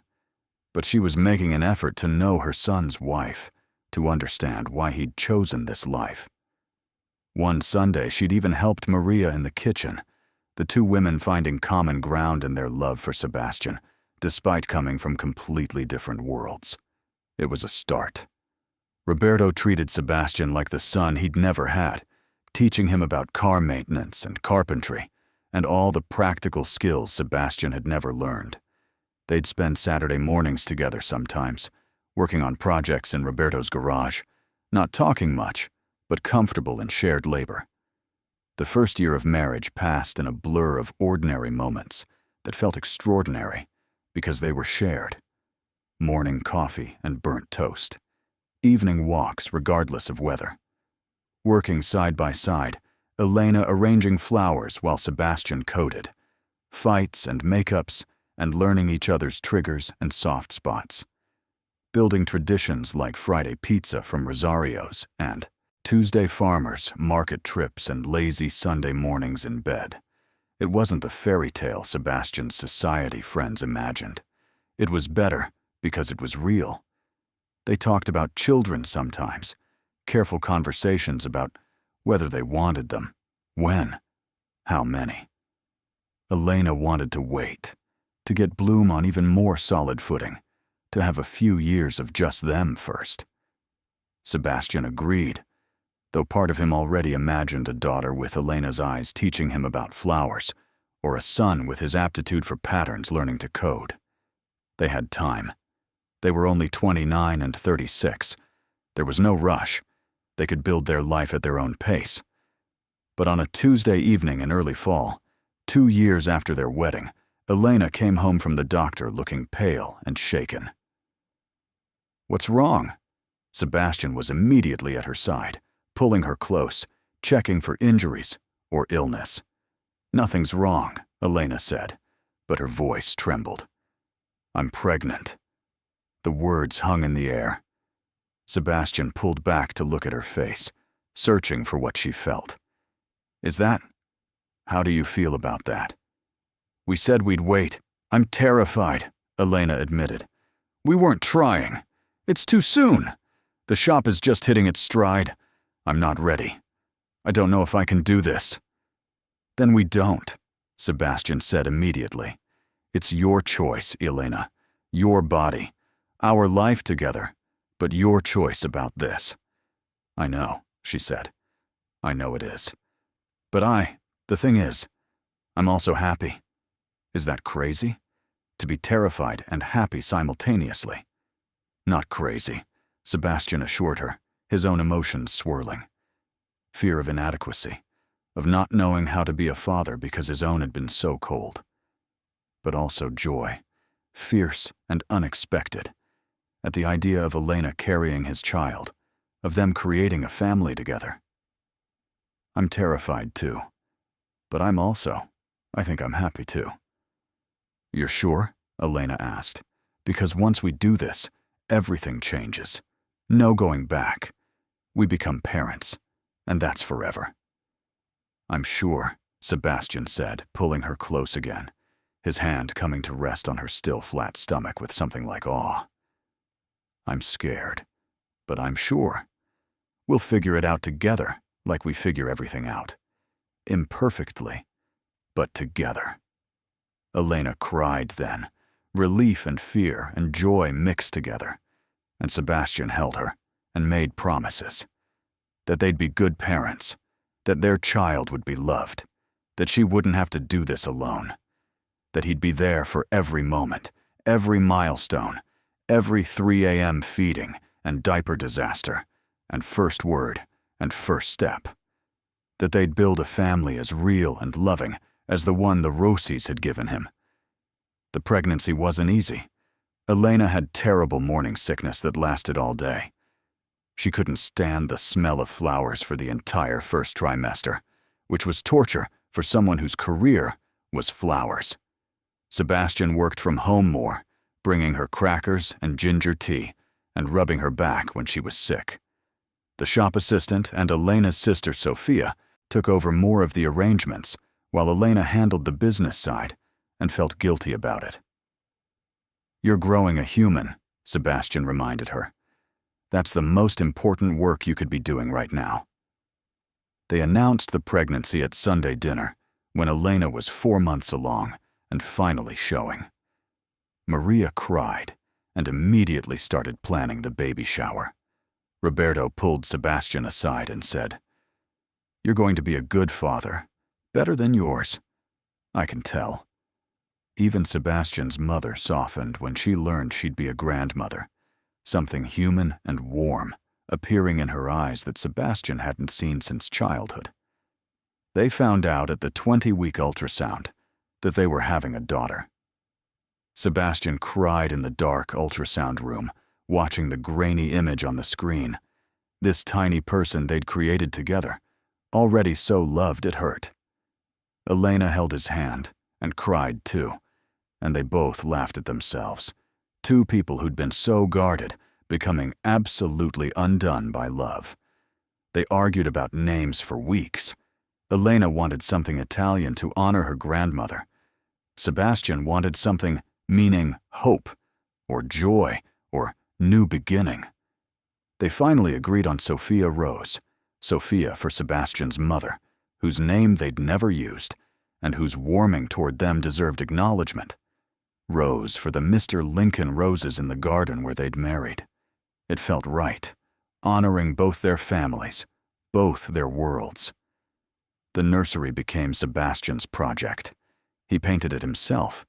Soft yellow walls with white trim, assembling furniture from instructions that made his coding brain ache. Elena filled it with plants, carefully researching which ones were safe for babies, creating a small indoor garden that made the room feel alive. Sophia arrived 3 weeks early on a Tuesday morning, impatient like her mother. Labor was long and difficult and terrifying. Sebastian held Elena's hand through all of it, watching her pain and feeling helpless and useless and more in love than ever. When their daughter finally arrived, tiny and red and screaming, when the doctor placed her on Elena's chest and she immediately quieted, looking up at her mother with dark eyes that would probably change color, but for now mirrored Elena's Sebastian felt something in his chest crack open completely. This was his family. His wife, exhausted and glowing. His daughter, perfect and terrifying in her fragility. His life, real and messy and more valuable than any empire he'd built or money he'd made. "She's ours," Elena whispered, tears streaming down her face. "She's really ours." "She's perfect," Sebastian said, his voice breaking. "You're perfect. Both of you. My girls." He kissed Elena's forehead, touched his daughter's tiny hand with one finger, and felt Sophia's grip reflexively close around it. That grip, that tiny, strong grip, felt like a promise, like a future, like everything he'd been missing without knowing it, like coming home. 5 years after that mistaken kiss at the plaza, Sebastian stood in Elena's shop, now expanded to the storefront next door, twice the size and 3 times as busy. Sophia, at 3 years old, sat on the counter helping her mother arrange flowers for a wedding, which mostly meant pulling petals off and narrating what the flowers were thinking in different voices. "This rose is sad because it misses its friends," Sophia announced solemnly, holding up a bloom. "Then we better put it with other roses, so it's not lonely." Elena played along, her hands moving expertly through the arrangement while keeping Sophia engaged. Sebastian watched them with that now familiar tightness in his chest that was love mixed with gratitude, mixed with disbelief that this was his life. "Daddy!" Sophia spotted him and launched herself off the counter into his arms, completely confident he'd catch her, because he always did. "I'm helping Mama with the flowers." "I can see that," Sebastian said, catching her easily, breathing in the sweet scent of her shampoo mixed with the flowers she'd been playing with. "You're doing an excellent job." "I'm the best helper," Sophia confirmed with the absolute confidence of 3-year-olds. "Mama said so." "Mama says you're very good at talking to the flowers," Elena corrected with a smile, "which is different than arranging them, but still valuable." They closed the shop together, the 3 of them, a ritual they'd developed. Sophia helping turn off lights and lock doors, while Sebastian carried the heavy stuff to the back, and Elena did the actual closing procedures. Outside, fall was turning Manhattan golden and crisp. They walked to the subway together, Sophia between them holding both their hands, swinging between them and demanding they lift her up, which they did despite the chaos it caused for other pedestrians. "Ice cream," Sophia announced as they passed her favorite shop. "Please, please, please, ice cream." "It's almost dinner time," Elena protested. "Just a small one," Sebastian bargained, unable to resist those dark eyes that had indeed ended up brown like Elena's. "A very small one, to celebrate Mama's big wedding order." "You're such a pushover," Elena told him, but she was smiling. "She's got you completely wrapped around her tiny finger." "Completely," Sebastian agreed without shame, "and I wouldn't have it any other way." They got ice cream, small cups that Sophia insisted on eating herself despite the mess. Walking home with his girls, ice cream on Sophia's face, and Elena's hand in his, Sebastian thought about the life they'd built. Not perfect, but real. Not easy, but worth it. Not what anyone expected, but exactly what they'd needed. The apartment, that penthouse that had once been a showroom for wealth, was now completely transformed. Sophia's toys were everywhere. Elena's plants filled every surface. Photos covered the walls, documenting their journey from that first dinner in Queens to their wedding to Sophia's first everything. The sterile perfection was gone, replaced by lived-in warmth. It was cluttered and chaotic and full of life. It was home. Later, after Sophia was bathed and storied and finally asleep, clutching a stuffed flower her grandmother had made her, Sebastian and Elena collapsed on the couch together. She's exhausting, Elena said, but her tone was pure love. She's perfect, Sebastian countered. Like her mother. Flatterer. Elena snuggled into his side, that position they'd perfected over years of practice. But I'll take it. They sat in comfortable silence, the kind that came from years of learning each other, of building a life together through good day and hard days and ordinary days that added up to something extraordinary. Do you ever miss it? Elena asked after a while. Miss what? Your old life, the penthouses and galas, and being Sebastian Kane the billionaire instead of Sebastian the dad, with ice cream on his shirt. Sebastian looked down, realizing Sophia had indeed gotten ice cream on him. He smiled. Not even a little, he said honestly. That life was lonely and hollow and appropriate. This life is messy and chaotic and real. I'll take real over appropriate every single time. Good answer, Elena said, tilting her face up for a kiss. They kissed, still electric after all these years. Still that spark that had started with a mistaken identity and grown into something permanent and precious. I'm thinking, Sebastian said when they pulled apart, that maybe we should do it again. Ice cream tomorrow. Sophia will be thrilled. No, Sebastian laughed. I mean another baby. Sophia's going to be 4 soon. Maybe it's time to give her a sibling. Elena was quiet for a moment, considering. Are you ready for another round of pregnancy and newborn sleepless nights and complete chaos? If it's with you. Absolutely, Sebastian said. I'd give Sophia a dozen siblings if you were willing. Let's start with one more and see how it goes. Elena laughed. But yes, I think I'm ready too. Bloom is stable. Sophia's old enough that it won't be 2 babies at once, and I kind of miss the baby stage. The way Sophia used to fit in the crook of my arm, how she'd fall asleep on your chest. Let's do it then, Sebastian said, pulling her closer. Let's expand our family. Make more chaos. Build something even bigger than what we have. We're building a legacy, Elena said softly. Not of money or empires, but of love. Of choosing each other every day. Of creating a family that actually functions, that actually loves. That's worth more than any skyscraper. It's worth everything, Sebastian agreed.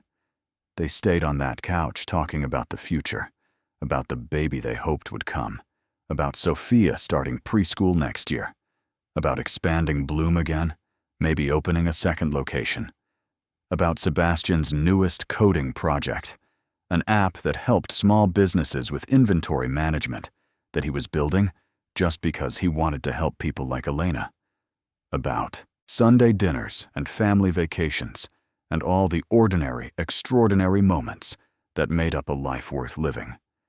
And Sebastian thought about that night 5 years ago, standing in a corridor at the plaza, about to kiss a woman he thought was his fiancée, only to discover she was a stranger who would change his entire life.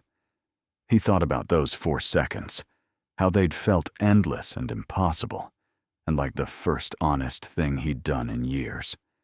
How he'd known even then, in some deep instinctive way, that nothing would ever be the same. He'd been right. Nothing had been the same. Everything had changed. His career, his priorities, his definition of success. But most importantly, his understanding of what it meant to actually live. To build a life instead of an empire. To choose love over appropriate.